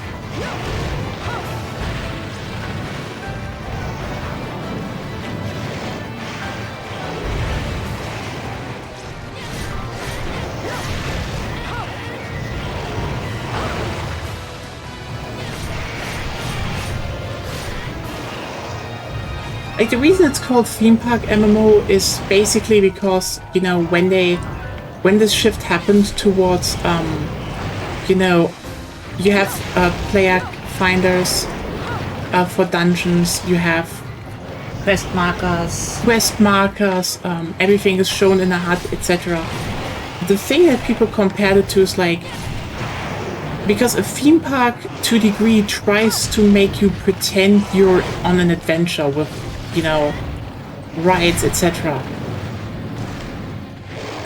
And that was the difference, because, you know, in an old MMO like EverQuest and stuff, you basically had to do a lot of shit yourself. Like, if you wanted to go into a dungeon with people, you had to find a group yourself. Like, you went into a public place or a tavern and, you know, put stuff up at the board. You talked to people. You had to find quests for yourself. And then you had to walk to the dungeon and then do shit in the dungeon and kill the boss. And then you had maybe instances inside of that dungeon you had to unlock with certain, you know, quest lines, etc. Meanwhile, in a theme park, like the modern ones that kind of happened with around Wrath of the Lich King, because the whole idea was that, you know, everyone was saying, oh, the end game is so great and important, and, you know, by the way, World of Warcraft, EverQuest, and Co., they got big because they weren't about the end game. They were about the whole, you leveled from level 0 to 100, like the max level. The journey upwards was enjoyable. And maybe you did some dungeons on the side. Maybe you found someone to do raids with. Nowadays it's but then they basically went like, oh yeah, look, you don't need to actually do the social part anymore. You can just do everything now with the click of a button. You just get matched. And this also means that basically very short. It was short. I thought so. Yeah. And this basically means that, you know, you can just pretend you're doing all of the stuff that people were talking about, because it's basically designed that you can, you know, clear everything with an unorganized group of people. And I think that is to a big degree a major problem in the online gaming sphere. Like even Monster Hunter has that problem. If you look at the newer titles, okay.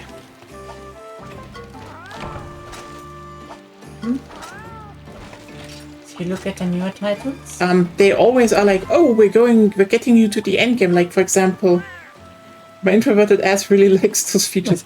I mean, look, I get what you mean. Like, it's one of those. Not that we want them to stop existing. It's just more that on the side of I would like maybe a more 50-50 split than a 99-1. yeah, like it. I mean, I know people that never tried MMOs because for them it's just like, oh, you just grind quests down and then like mind-numbingly, and then there's maybe something that's fun. And yeah, I get why people. Especially, I don't think it's necessarily possible now, but in the early days, people tended to be nicer. You could just ask someone and you wouldn't get blamed or made fun of or anything.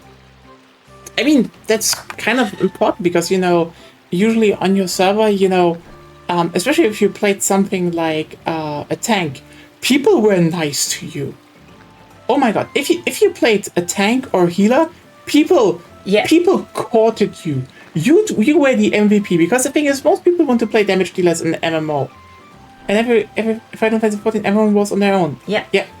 And that is one of those things where, like, I do think certain amounts of, help tools are important. And I know, again, introverted people, it exists. But, like, I think we can find something better than either having an MMO where it's just you play a single-player game to then unlock a co-op feature.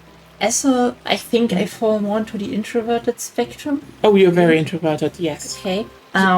Like my experience with Ragnarok Online when I was young, I had several characters, obviously, because it's Ragnarok Online, but I also had a priest. And you were basically already begged to join parties because, first of all, everybody wanted to play because that's why they were online. Yeah. And you're the priest. Ragnarok Online priests are extremely strong. Yeah, like that's an interesting thing to say, that I think a lot of people don't even know dynamics that happened anymore, because just as an example, okay, in Final Fantasy 14 again, and all the modern titles, 14 is a good example. You basically just play your single player title to then unlock some co-op features. And then you have to play Dungeon Roulette. And if you don't know the dungeon, or don't know whatever the person who made that several times does, you get screamed at. Yeah, and the thing is, that is basically very, it's very, I'm missing the word. It's very detached from, the multiplayer experience. And I think a lot of people assume in hindsight, which is, because, like, yes, for the, for shit like raids or like endgame dungeons, you needed to be a bit more outgoing. And usually some idiot did that. Like, there was always, like, like, if you ever wonder, by the way, how in all the MMO animes, there is, that one idiot that isn't really that good, usually plays some kind of fighter DPS class, but he gets the group together. These people existed. Those were the idiot extroverts that just adopted everyone around them. Because you need to keep in mind, most people that play MMOs are introverts. All the groups in old titles like EverQuest was huge in Japan, by the way. Those get recruited by the one idiot. That's like always the thing that happened. But the crucial part here is also that this idea of, you actively need to find something is, like, again, you had also just ways of just, you put yourself up and then people would just ask you. Like, again, most people just passively waited in, nearby waiting spots, usually taverns, because they were like safe spots that were the closest to dungeon. And then, you would just hang out and someone would ask you, hey, do you want to do the dungeon? That's how that worked. It wasn't like you needed to go around and actively spam the chat. Or like a very famous thing in like EverQuest, Ragnarok Online, or I think those times are coming back. I don't think so either, sadly.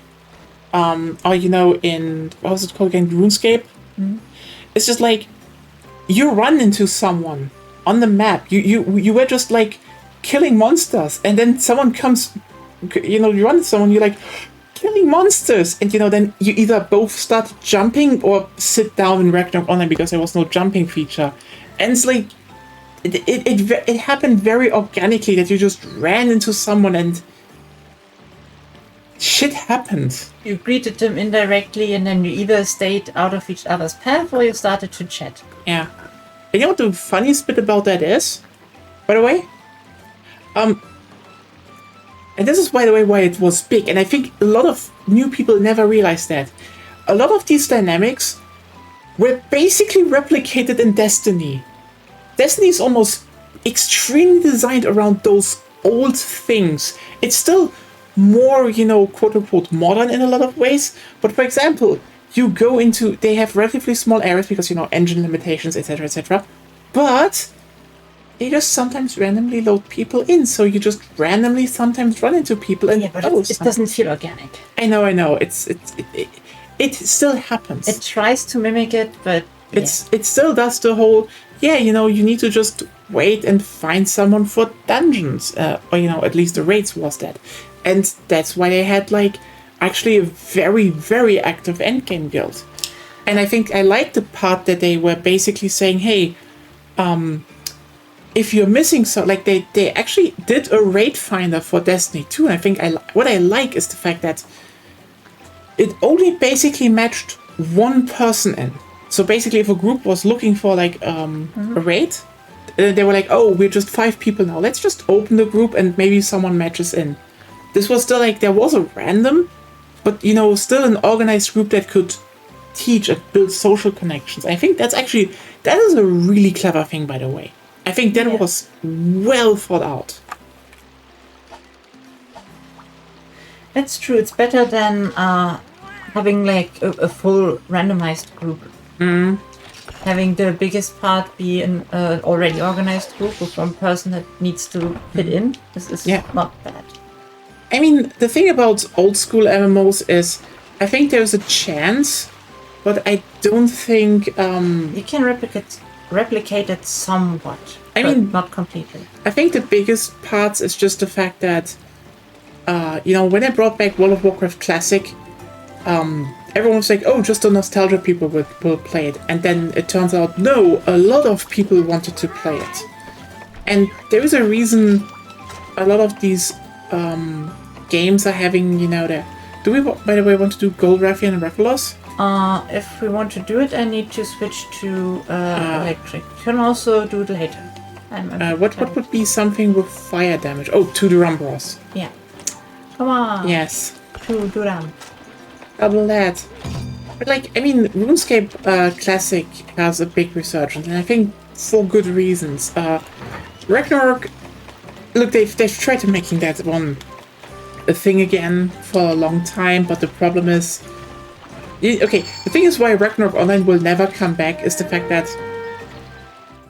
Ragnarok Online Classic needs a subscription service to work. But the devs are incredibly focused on that, free-to-play mindset. They're addicted to making shit. Basically, yeah.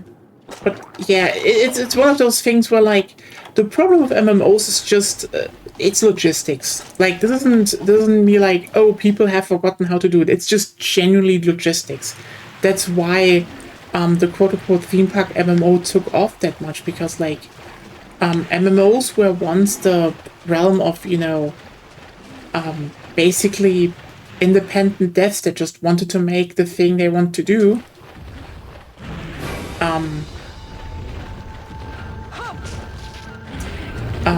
A lot of times on their own, but then it got always bigger. More companies got involved, publishers bought them up, etc. And then you slowly went and had these things that that's the sad part. Yeah. People wanted to actually make basically worlds. I think the big problem that they ran into is the fact that MMOs are fucking expensive. Look, even if I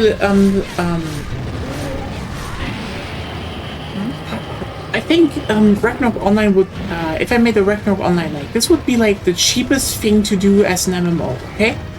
If you do it in 3D, then yes. Otherwise, the sprite work will be expensive. I would say let's do it 3D, then you also can have models, etc. Like, but that would be relatively doable, and you'd still need a relatively big team. You'd still need content plans, and you need investment. You need servers being pulled, and then the worst part for every MMO. How do you finance yourself? Like, one of the big reasons why all of these just kind of suck is the fact that, look, the best method for an MMO to finance themselves is, well, it's a subscription. Girl! I was already in that attack before you came. But the problem is... I was. Do you know that the shield bash is that attack? That's where it starts. Yeah. I don't care. As I'm talking. The thing is... like, the reason... again, subscriptions would be the biggest one, and the problem is most subscriptions are completely overpriced. Like, I'm sorry... like, even if I made an MMO, if I made like a relatively somehow, yeah, I made an MMO and it's relatively you know, on the cheaper side to produce. A thing people would pay might be like €5 per month, but you know, investors wouldn't like actually jump on board if it wasn't like 15 to begin with. And again, who pays €15? Aside from, you know, people with Stockholm Syndrome playing Final Fantasy XIV and World of Warcraft for some reason. So, you know... Victorian 14 gets good. Yes, but I don't know if we... That's all I can say there. It has a world which is mostly unused, because there's no reason to ever fight those monsters. Because they bring barely any XP, and so you just quests. Yeah.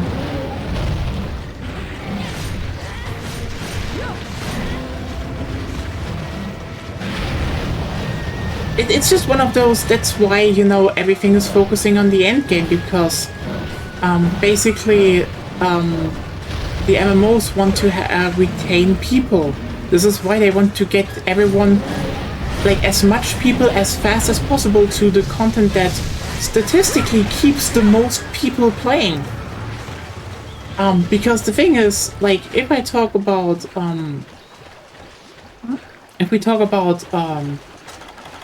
like something like RuneScape or Ragnarok Online, the problem is classic Ragnarok Online is basically just monster grinding and talking to people and making your builds. Either you like that or you don't. Like, notice what I mean. It's one of those, technically, you could have a fuck ton of people playing a long time in that game, but that's not safe. So you won't get money for a game like that. So it's not being invested into that. So people, you know, make the MMO structure that is, you know, at least on paper, guaranteed to do the most, and then, you know, attach a brand to it and then hope for the best. And yeah, again, I don't know. I think the biggest difference is just the fact that MMOs kind of need to like, who invests in MMOs is the thing. Like, I mean, the irony is that technically you would need someone who has a lot of money. We have it now.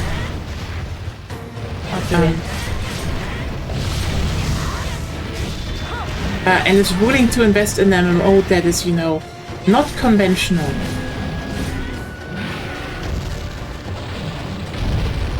And sadly, I think the only ones that it's currently in some form doing that as someone who people do not even want to work for because they're not really doing shit.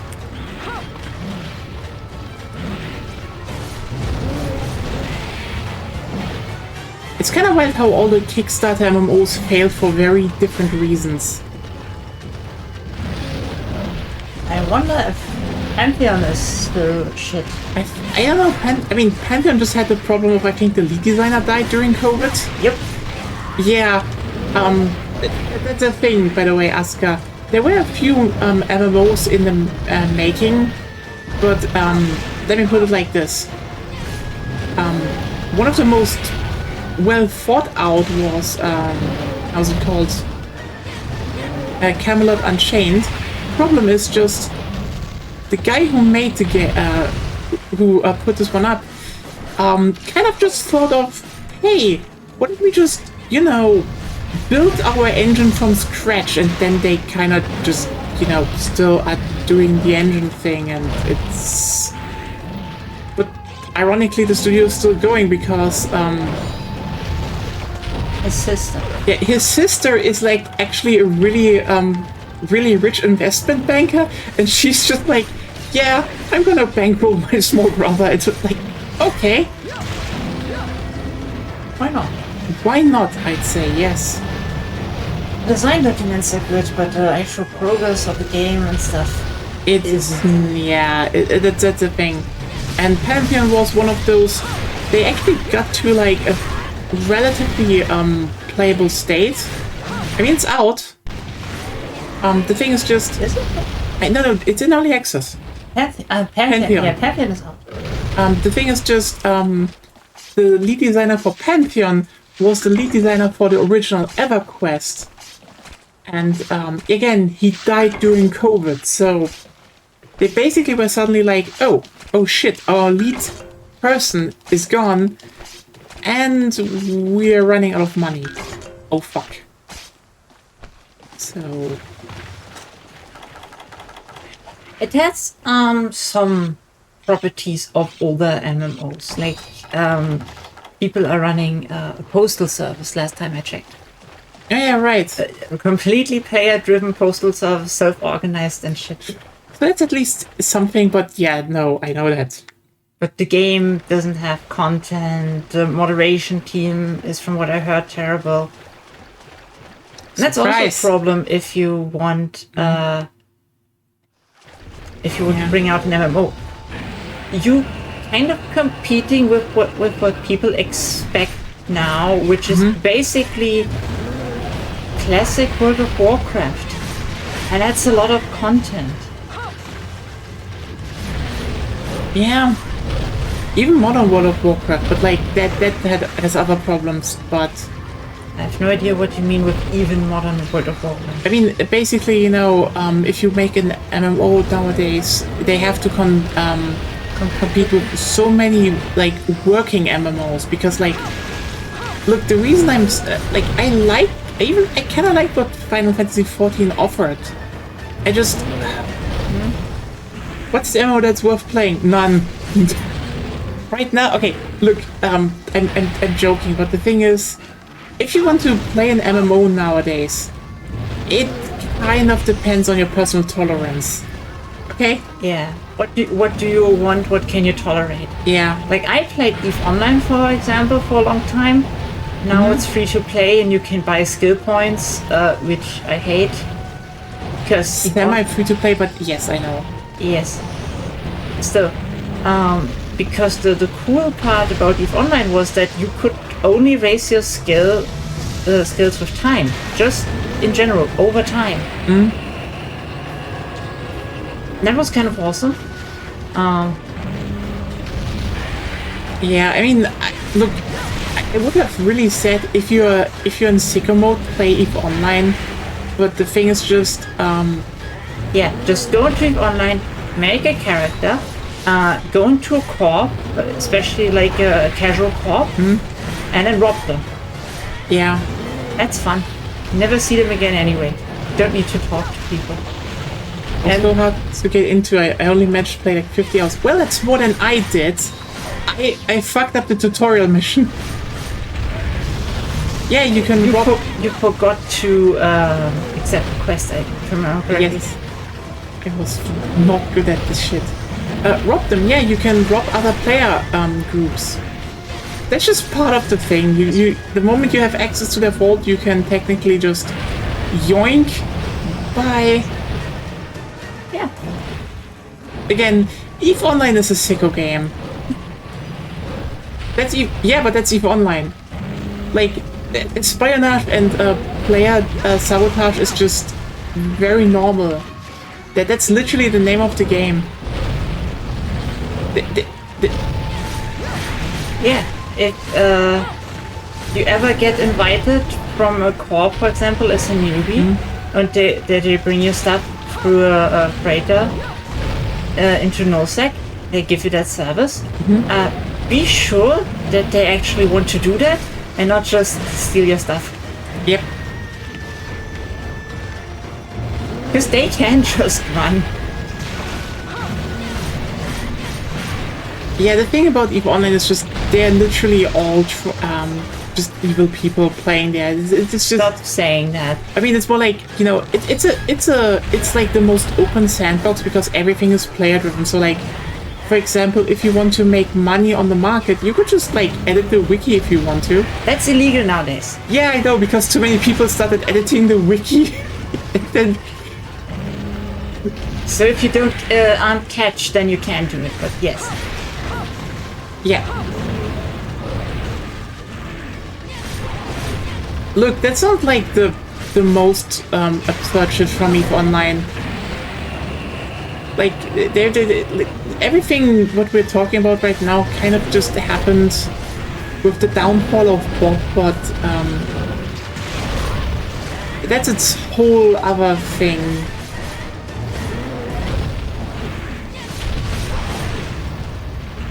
Yeah. EVE is just spreadsheets and cycles. You know what? Yes, that actually, that actually describes EVE Online very well.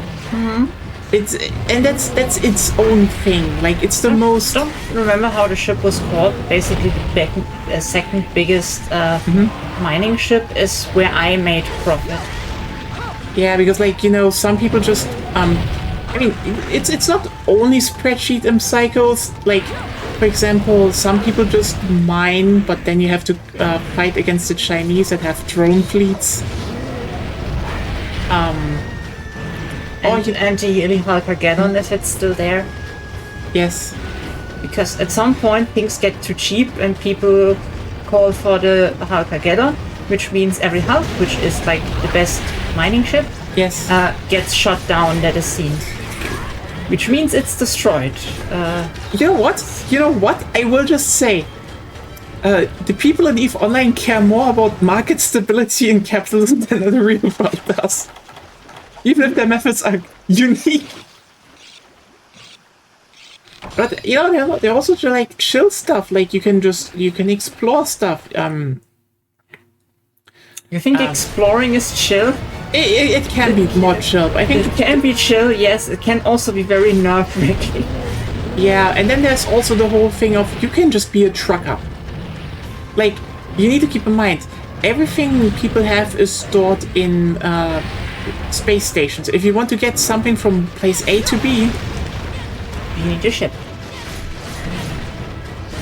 So what you can do is you put out a contract yeah, from station where your shit is to another station to actually get it somewhere.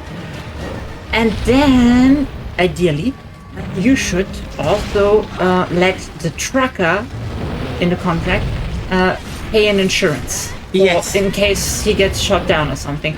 Also because otherwise they might just steal your shit.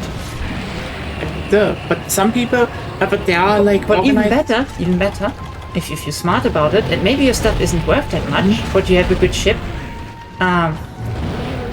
put a really high insurance fee on it, which they will get back if the contract is completed, and just, you know the route, shoot them down. Yes, but then there are also like companies that are like specialized in just trucking things, and the truckers are respected because, you know, they just want to truck. The experiment was a test of my nerves. I was playing a horror game when I exploded. Fair enough, I guess. Yeah, if you're not in high sec, yes. Yeah, the thing is just with MMOs nowadays, if you want to... Look, I don't know at which stage Classic World of Warcraft is. That one is pretty much a good idea.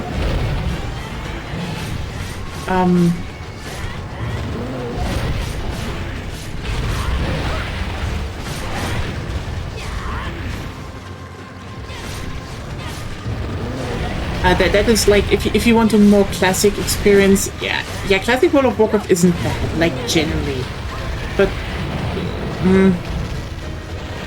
if you want to do the, really chill PvE grind, RuneScape, that... Ragnarok works as well, but you kind of need to know what you're going for. The thing with Ragnarok Online is you need a private classic server, and Hit or miss. you need to deal with Brazilians then. Okay, nothing against Brazilians, it's just... Oh nothing boy! against Brazilians in general, just those. Look, I've met great Brazilians, just not in Ragnarok Online.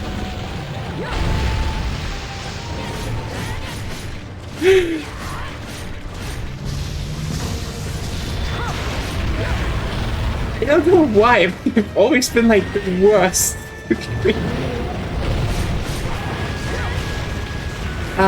Yeah, it's just like one of those, I don't know.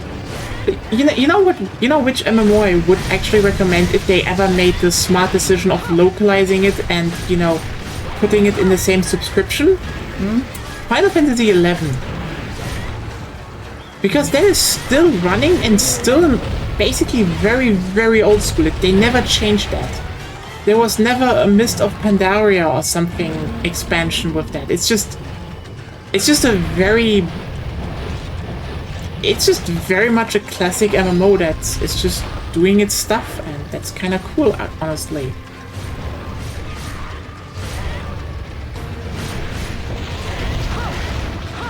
But again, it's not localized, and... Oh, that'd be that, I'd say. So yeah, sorry, when it comes to MMOs, which one would I recommend? I don't know. Look, there's a reason I will say things like Destiny or even gacha games took over, because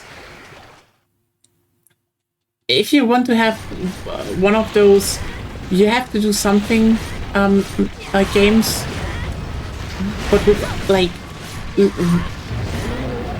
basically you trade all the MMO bullshit for, yeah, can you deal with gambling?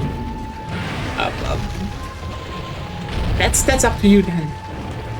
And again, I haven't played it, but there's a reason I do want to. Granblue Fantasy Relink just definitely sounds like all of those games, but you know, you just play it and then you can play it, and that's just... But it's not like that kind of multiplayer. It's cool. It's just cool, yeah. It's like, let's just cut out all the bullshit and just make people pay once, have an expansion. I'm just like, thank you very much. That is genuinely something I wish I do want to play, because that just sounds so good. It's just so sad that the old kind of MMOs are dead. Yeah. Because they were awesome. I mean, again, RuneScape still exists, but yes. Yeah. I don't know, I don't like RuneScape that much. Yeah, fair enough. Yeah, you know what? I was actually trying to get to something, but Okay, sorry. kind of like the attempt to actually portray a world. Like, not like people do it nowadays in TTRPGs, where they like to pretend shit when it's convenient, but like actually making a world with its own laws and rules, and trying to make that feel alive. That's what old MMOs were. That's why we have player housing and shit. People did fashion shows. Still do. Yeah, still do actually. That's one of the few things Final Fantasy XIV has. Yeah. I mean, Ultima Online famously failed at its world simulation. Like, the first real, quote-unquote, the first what we would consider real MMO, and it literally broke on the first day. I mean that, by the way. Like, they had a whole ecology system, as in, you know, so the idea was that if you fight, Rabbits, for example, yeah, if you fight rabbits, for example, they give you less loot, not much XP. less loot, not much XP, and this was just, you know, going upwards. But also, you know,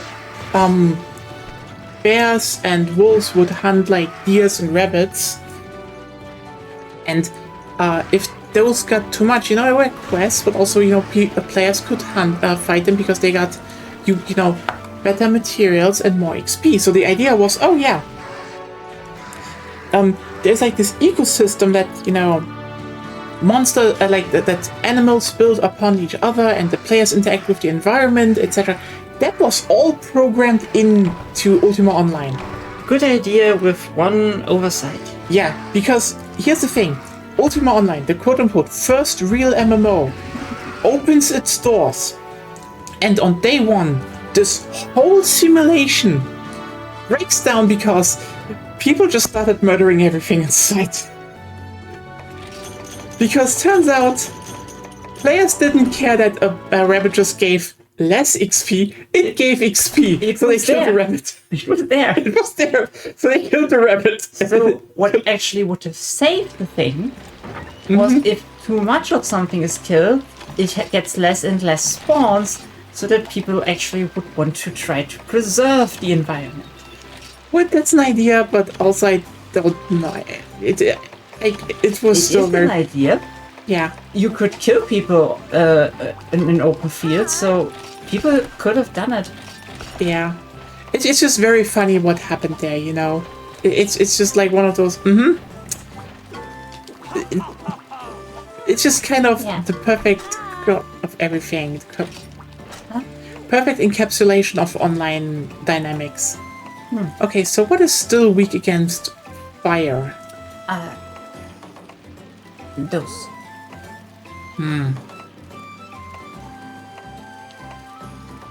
Yeah. Okay, yes, I'm putting in them. Well, MMOs had lots of weird dynamics, especially if you had a female avatar.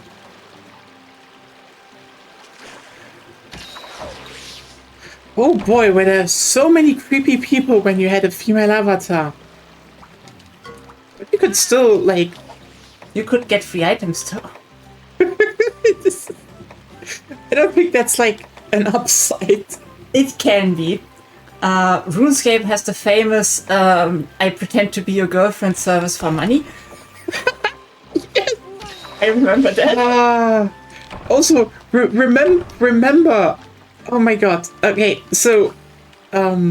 which one was it? It was it one free-to-play MMO. Was it Live? Siesta Online. Fiesta Online. Siesta. No, it was Fiesta. I think it was Siesta, but okay. Maybe because Siesta is sleeping. Fiesta is fest. I know. Okay, so the thing is, I think it was Fiesta Online, but anyway, the thing is, that MMO was actually going pretty well, but it was so chill. Yeah, it was really chill, but take a guess how they fucking tanked it. Because someone in the marketing team looked at the player statistics and were like, "Oh wow, we're really popular with women." Yeah, there was an MMO that was overly popular with women. Shocking. So their big brain idea was to just like, we have more female players than any other MMO. The neckbeards swamped it. They just literally nuked they looked at the audience and were like, "Oh boy, let's nuke it."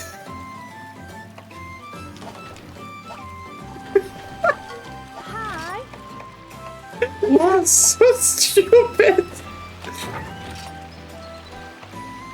I mean, like, oh, you just, I don't know, I don't even know where to begin here. It's just like, yeah.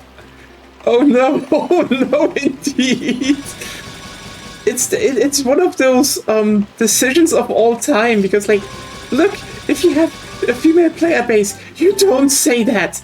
You just no, not even nowadays. You don't say it. You stay quiet and you leave them alone. It's your player base. But yeah, basically they managed to disintegrate their player base, and all the major guilds like became dead overnight. It was it was what? Yeah, you need to look that I'm not ready yet. Yes, why aren't you not ready yet? Pass. Okay. But yeah, it was bad. It was very bad. Yeah, that's the thing. But at least in my experience, people weren't that creepy. In most MMOs, yeah. A bit weird though. Yeah, because it's full of introverted people. Yeah. As we already said, it's full of introverted people that don't know how to communicate with others. So it's fine because everyone is awkward. Of course, they were also creeps sometimes. Oh yeah, Not that it didn't happen. But yeah.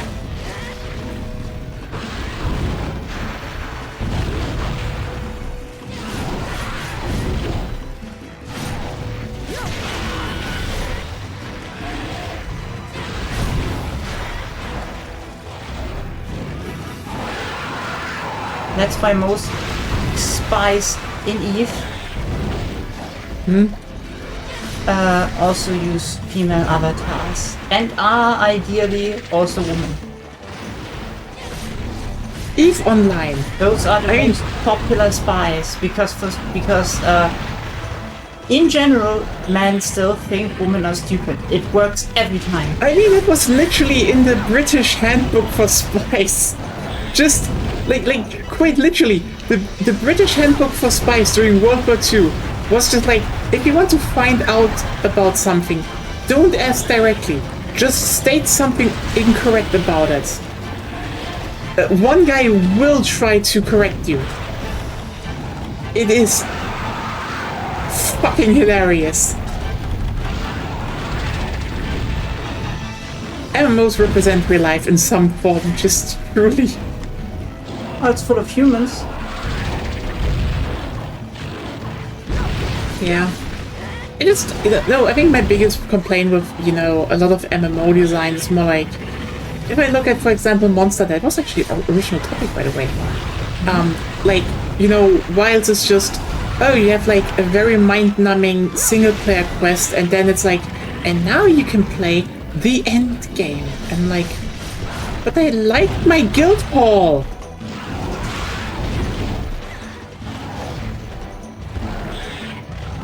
Like, I think it's just like, why does all of this design creep into games where it just doesn't have the business? Like, you pay money for it, and like, there is no reason for me to keep playing Monster Hunter. I pay my money. I pay money for it.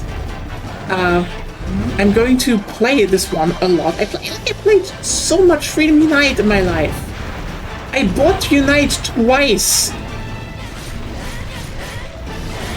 You might buy it more than twice. I just have to fix my one copy technically, but it's a different copy.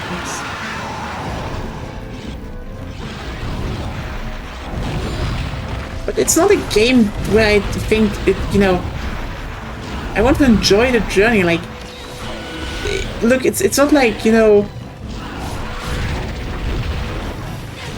if you play Doom or Quake, like, you're also not being like, oh yeah, look, you're just doing like 10 maps that are absolutely mind-numbingly stupid, so you have all the weapons, and then you have like 2 or 3 really complex and bigger ones that you can play on repeat, and that's your end game. And like that's a stupid gameplay structure for a pay-to-play game.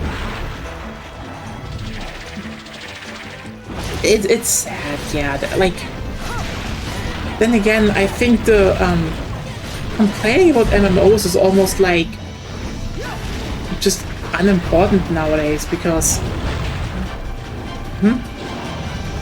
I wouldn't say it's unimportant. Look, Those stupid companies have so much money, they should make something good for once. Fair enough. But instead of making something good for once, you just sell to the Saudis and then already announce to just kill off half your company. You know, the part that most people actually care for, because they make games.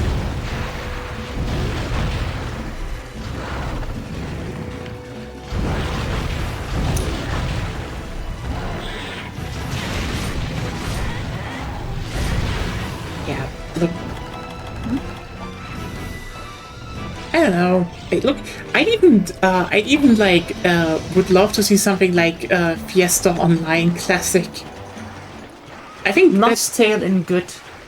Yeah, it would probably not even be bad if it came out with like a €5 subscription per month.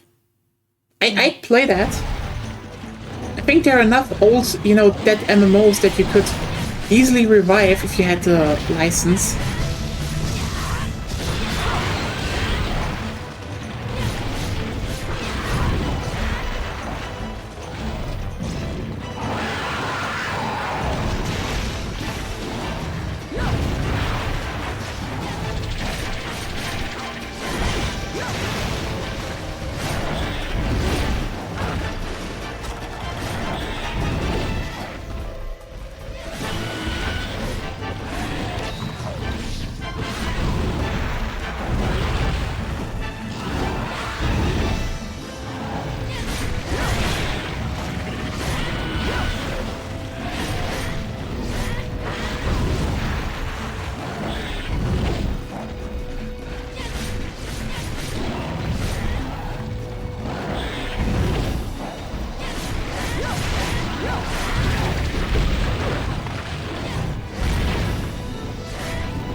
It's the big green one.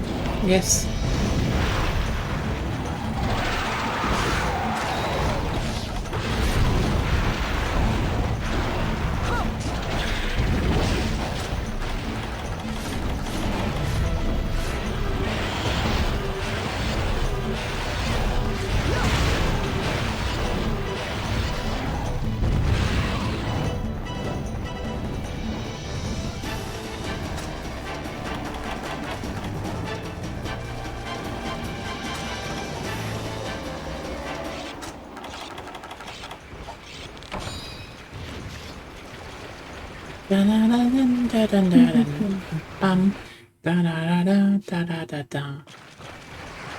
Yeah, it's...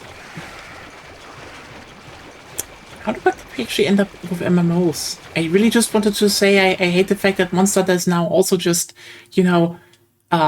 one very mind-numbing single-player quest. And then, the end game. Well, I think one of the reasons we are streaming through Portable Fun is to just show the fact that this is fun. You just have a journey upwards. That's fun. Why are we hating the journey nowadays? Huh? Because for some people it was very important to get to the destination. The station was mythologicized. By the way, you haven't taken your Oh, yeah, I didn't.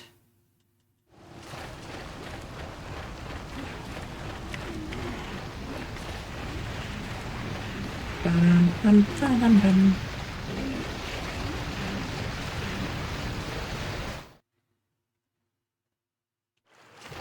course it was mythologized because back then not everyone got there, but you didn't need to. Sometimes you were just one of the few people with max crafting skills. Found it. Yeah. And you didn't even participate in most content. Yeah. And it was fine.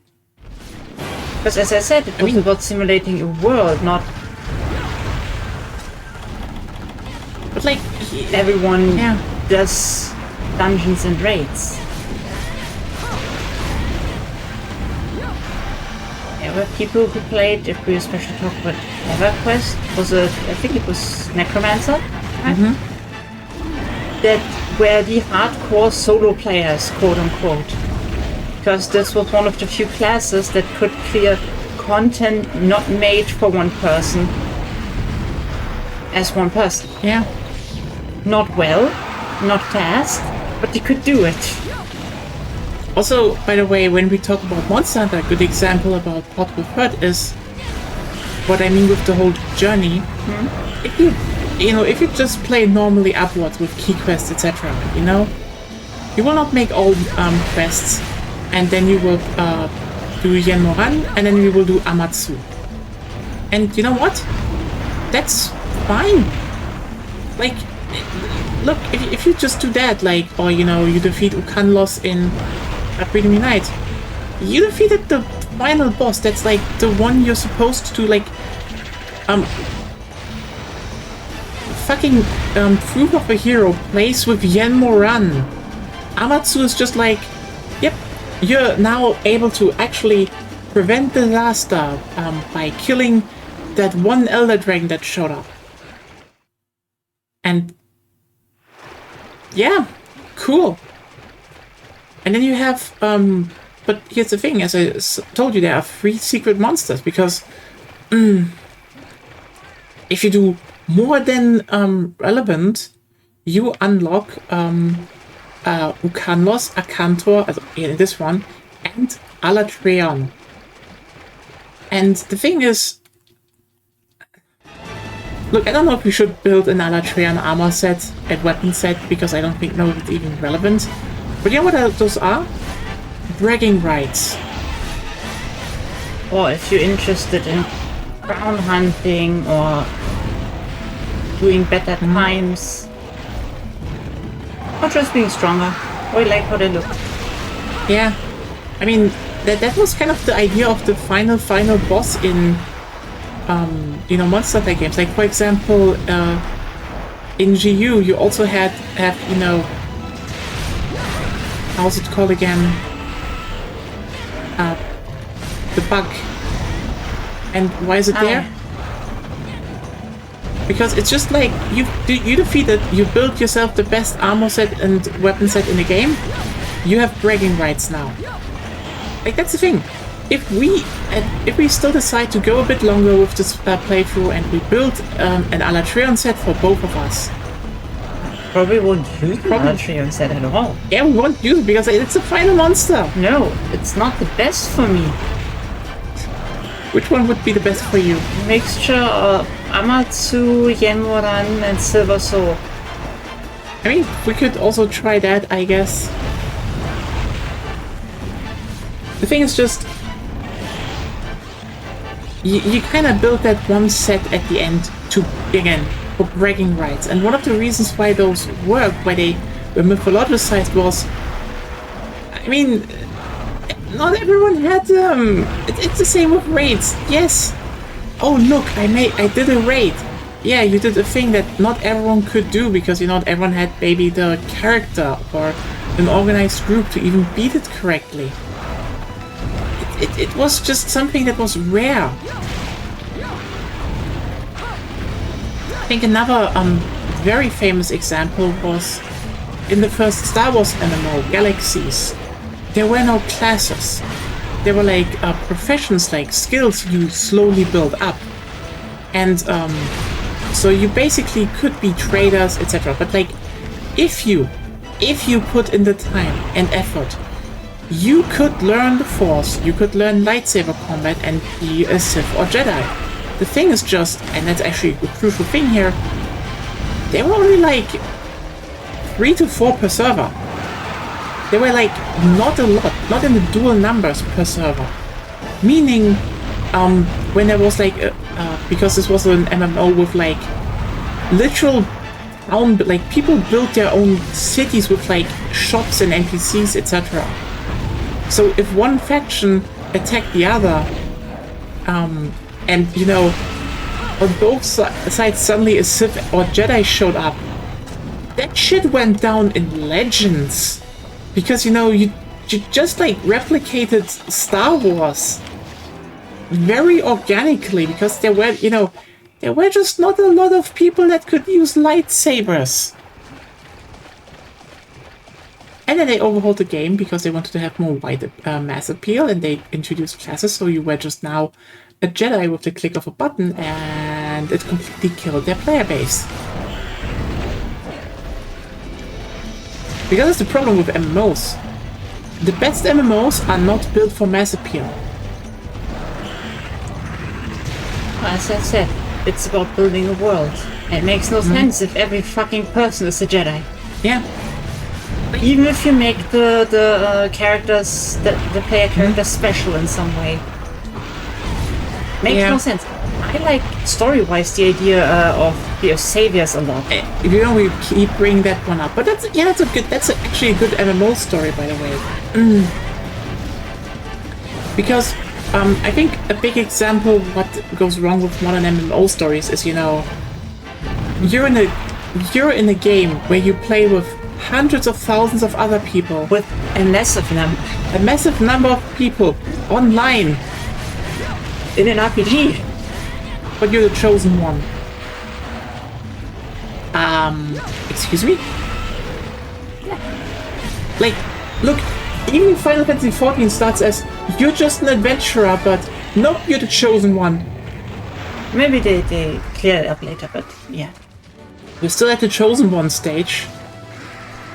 Yeah, but we haven't played the story completely. Yeah, meanwhile, what I like about Tree of Savior, look, Tree of Savior isn't good. It's even worse now, but yes. Yeah, like, it's not really good. It had ideas, but a different topic. What I like about their story is that, you know, you also have a dream. You're the chosen one. You go to, Next city. to the next city that was told you, because, by the way, you actually have two paths, so... Oh, neat, two starting cities. And the guard at the beginning just tells you, oh, another one. And you're like, what do you mean, another one? Because turns out, which is, you know, very clever writing, one of the goddesses just told thousands of people they're the chosen one. Why? Because there is a chosen one that will defeat the demons. The thing is just, if you just told the chosen one, you're the chosen one to defeat the demons would just like, oh, so that's the chosen one. Let's just gang up and beat them to death. So she was just like, what if I just tell a shit ton of people they're the chosen one? Then the demons just, well, I guess we can't do shit now because, yeah, there's probably a chosen one, but we do not know who it is because a fuck ton of people got told they're the chosen one. And you know what? For an MMO, that is a good story setup. I respect the fuck out of that because it, like, you know, plays with a trope, but also gives it, like, the right context that it needs to, you know, not be that shit. Let's see how much we still have to finish up, by the way. So, gold and silver loss. That's doable. We can do that tomorrow. Loss and Yan. Yeah. Diablos and Black Diablos. Easy. Tigrex and Black Tigrex. Yeah, doable. Sand Barrier and Black Diablos. Doable. Green Naga and Purple Ludroth. Doable. Devil Joe. Doable. Zenogre. Doable. Baleful Gehinox and Glacial Agnaktor. Doable. 2 Agnaktors and Steel Uragan and Black Tigrex. And a Crimson Kurupeko. Ooh. And another Kuru. Why is that survive until time over or deliver the purpose? Greed. Crew Pack on the Misty Peaks. Read.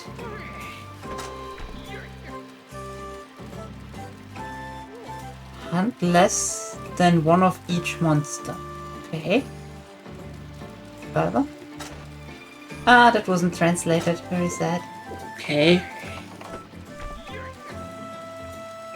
I mean, I guess we have a few things to kill still. And you have a, I should go to my, to the farm. Yeah. And you have, What do you want from me? my brain, no, you know what, fuck it. You're just assuming shit again anyway. Okay, bleh. Tomorrow, I don't know what we're gonna do tomorrow. Might be, get called to play co-op games again. Maybe.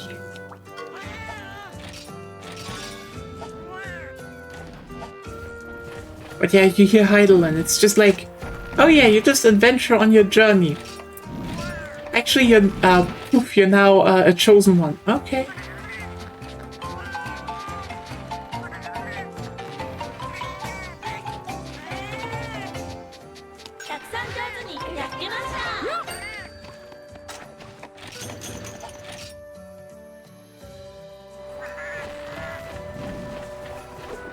Ah, well.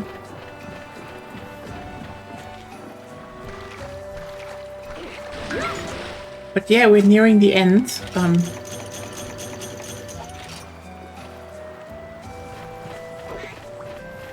What was your best set again that you could pick? Silver Loss? Amatsu and Genran. Damn. It's getting late. Yeah, we're also gonna wrap up in a second. Again, I don't know what is going to be streamed tomorrow. I'll put that up on Blue Sky. Maybe we're just hunting monsters again. Blue Sky. Yeah, why not? Oh. Maybe hunting monsters again. Maybe we're just I do some payday. Who knows? It really depends. I still need to find something for Tuesday, but whatever it is, we will be here tomorrow. But I hope you had fun. Yeah, we finally are working off those high rank quests. We're in the final mission, final part, and it's going splendid.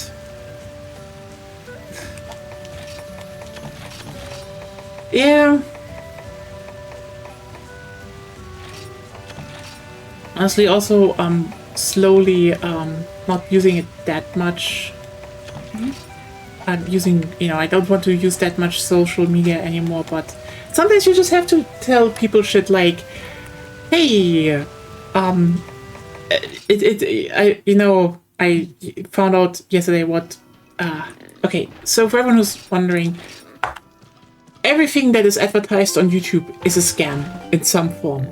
The one I was just unsure which kind of scam it was until now was Ground News, because from the beginning I was like, that's a website that supposedly just sorts, news after political leaning, basically. Sorts news with, the political leaning, has no ads, no way to gather data, but enough money to sponsor shit on YouTube, and it's a right-wing psyop. It's a bunch of tech people that, when you look behind who's financing them, it's just right-wing Trump supporters, like mega donors. And it's like, yeah, obviously it's that. Obviously. What is the product? You dumb shit. It's not your data, it's just the fact that they know a lot of people.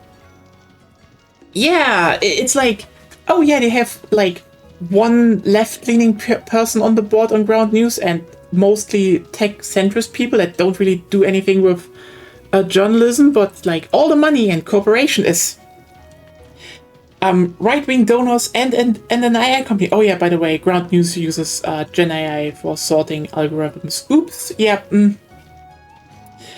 So that's a thing. The famously self-aware thing that knows stuff. Yeah. Sarcasm, by the way. Yeah. So if you ever wondered, okay, what is the scam here? Well, you Because turns out Ground News is just there to basically do the whole, to basically present itself as like a centrist neutrality thing that sorts news for you, but in reality it's just the Red and AI have a very, very close relationship. I mean, Yeah. why wouldn't a group of people that in their own news network specifically encourage people to lie and make shit up, like the plagiarism machine? I wonder what the correlation is there. But yeah, no, the thing is, yeah, obviously the point is they're spending money on Ground News to basically be like, look, we're sorting the news for you. But in reality, yeah, it's just so leftists let their guard down and they look at right-wing stuff. Because, Hopefully are in a bad enough place to believe it. yeah, because, the thing is, and that is the psychological trick they're doing here. For everyone who's wondering if that is bad. Yes, it is bad. Because, look, if you go on websites that do the news, you usually know stuff about them. You trust them to a certain degree. You maybe know their biases. The reason why Ground News is set up like that is so you let your mental guard down. Because it basically tells you, look, this is right-wing stuff. You still read it, you still see it, you're not avoiding it, but your guard goes down because, like, I know it's right-wing stuff. It's just so you see that shit and it's, still pushed into your face. So, like, wouldn't surprise me if there might be a bit of a right-wing switch on those people that kept pushing Ground News. I'm like, I'm sorry, but, like, yes, everything on YouTube is a scam. Because everyone who needs to, like, advertise on YouTube, everyone doesn't, like, if you have a product that works, okay? You do not need to advertise on YouTube. If you need to do that, you want to borrow someone's legitimacy to sell something that wouldn't fly in any other context.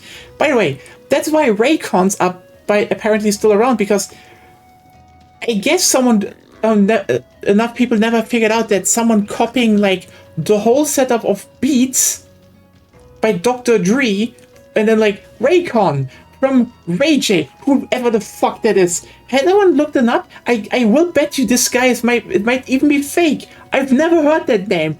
It's probably fake. But, like, oh yeah, they suck. There's a reason you never see Raycons in any kind of, in-ear tests, because they're not that good. They're kind of like cheaply made. You get for the same price range better shit. And it's like, oh, you want good in-ears that don't break the bank? Look for deals and stuff, but every other big company has better options below 100 euros. You find something there, because, like, everything that is in a normal store is usually better quality. If someone has to go out of their way to sell shit through a YouTuber, yeah. And yeah, then we had stuff like, I mean, it's not as obvious as, oh, you own 1 square meter in Scotland and that makes you automatically a landlord. No, that's not how this works. I don't think they sold you to be a landlord. No, they say you're a landlord. You This is why you can. Yeah, they're basically saying because you own land, you're a landlord, and this gives you a title. A landowner. No, landlord is correct in Britain. Okay. A landlord is the lord of the land. Because you own the land. It makes you the lord of land, meaning you have a title for that. And they just kind of went off of that assumption, leaving out the whole point of, those titles are not given out by you owning land, because else a lot of people would have it. Those titles are given out by, the queen. Or now the king. The lesser queen. Yes, the lesser queen. Queen in the making.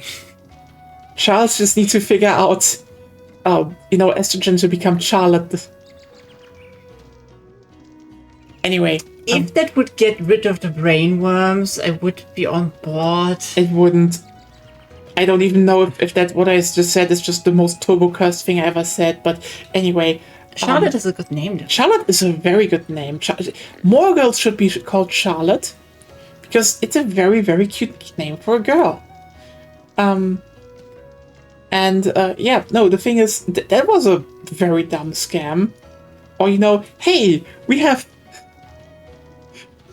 a mental health app that's, oh yeah, it's a scam in AI, and like, oh boy, it's very funny in hindsight to just be like, all those gaming key stores that were shady as fuck and are still shady as fuck are probably more integral in what they advertised than what is nowadays the thing. Like, I don't know.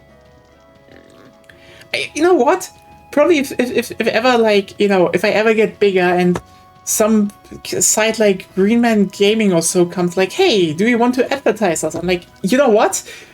You're a legitimate key store. I do that. But you know what the thing is? They wouldn't need to do that because, you know, they're legitimate. They're selling a product everyone knows is legitimate and good. They do not need advertising through someone like me. It's the same with, you know, oh look, this is the new energy drink in powder form. That doesn't do all the bad stuff the big companies do. Let's leave out that. That's bullshit. It's just bullshit. Like, the only thing they're doing is using the same sweeteners as the big companies that already cracked the formulas. They're just making it into a powder, which has other problems with dosaging. Like, legitimately, I'd rather be sponsored by PepsiCo and be like, hey, I fucking drink Pepsi anyway every day.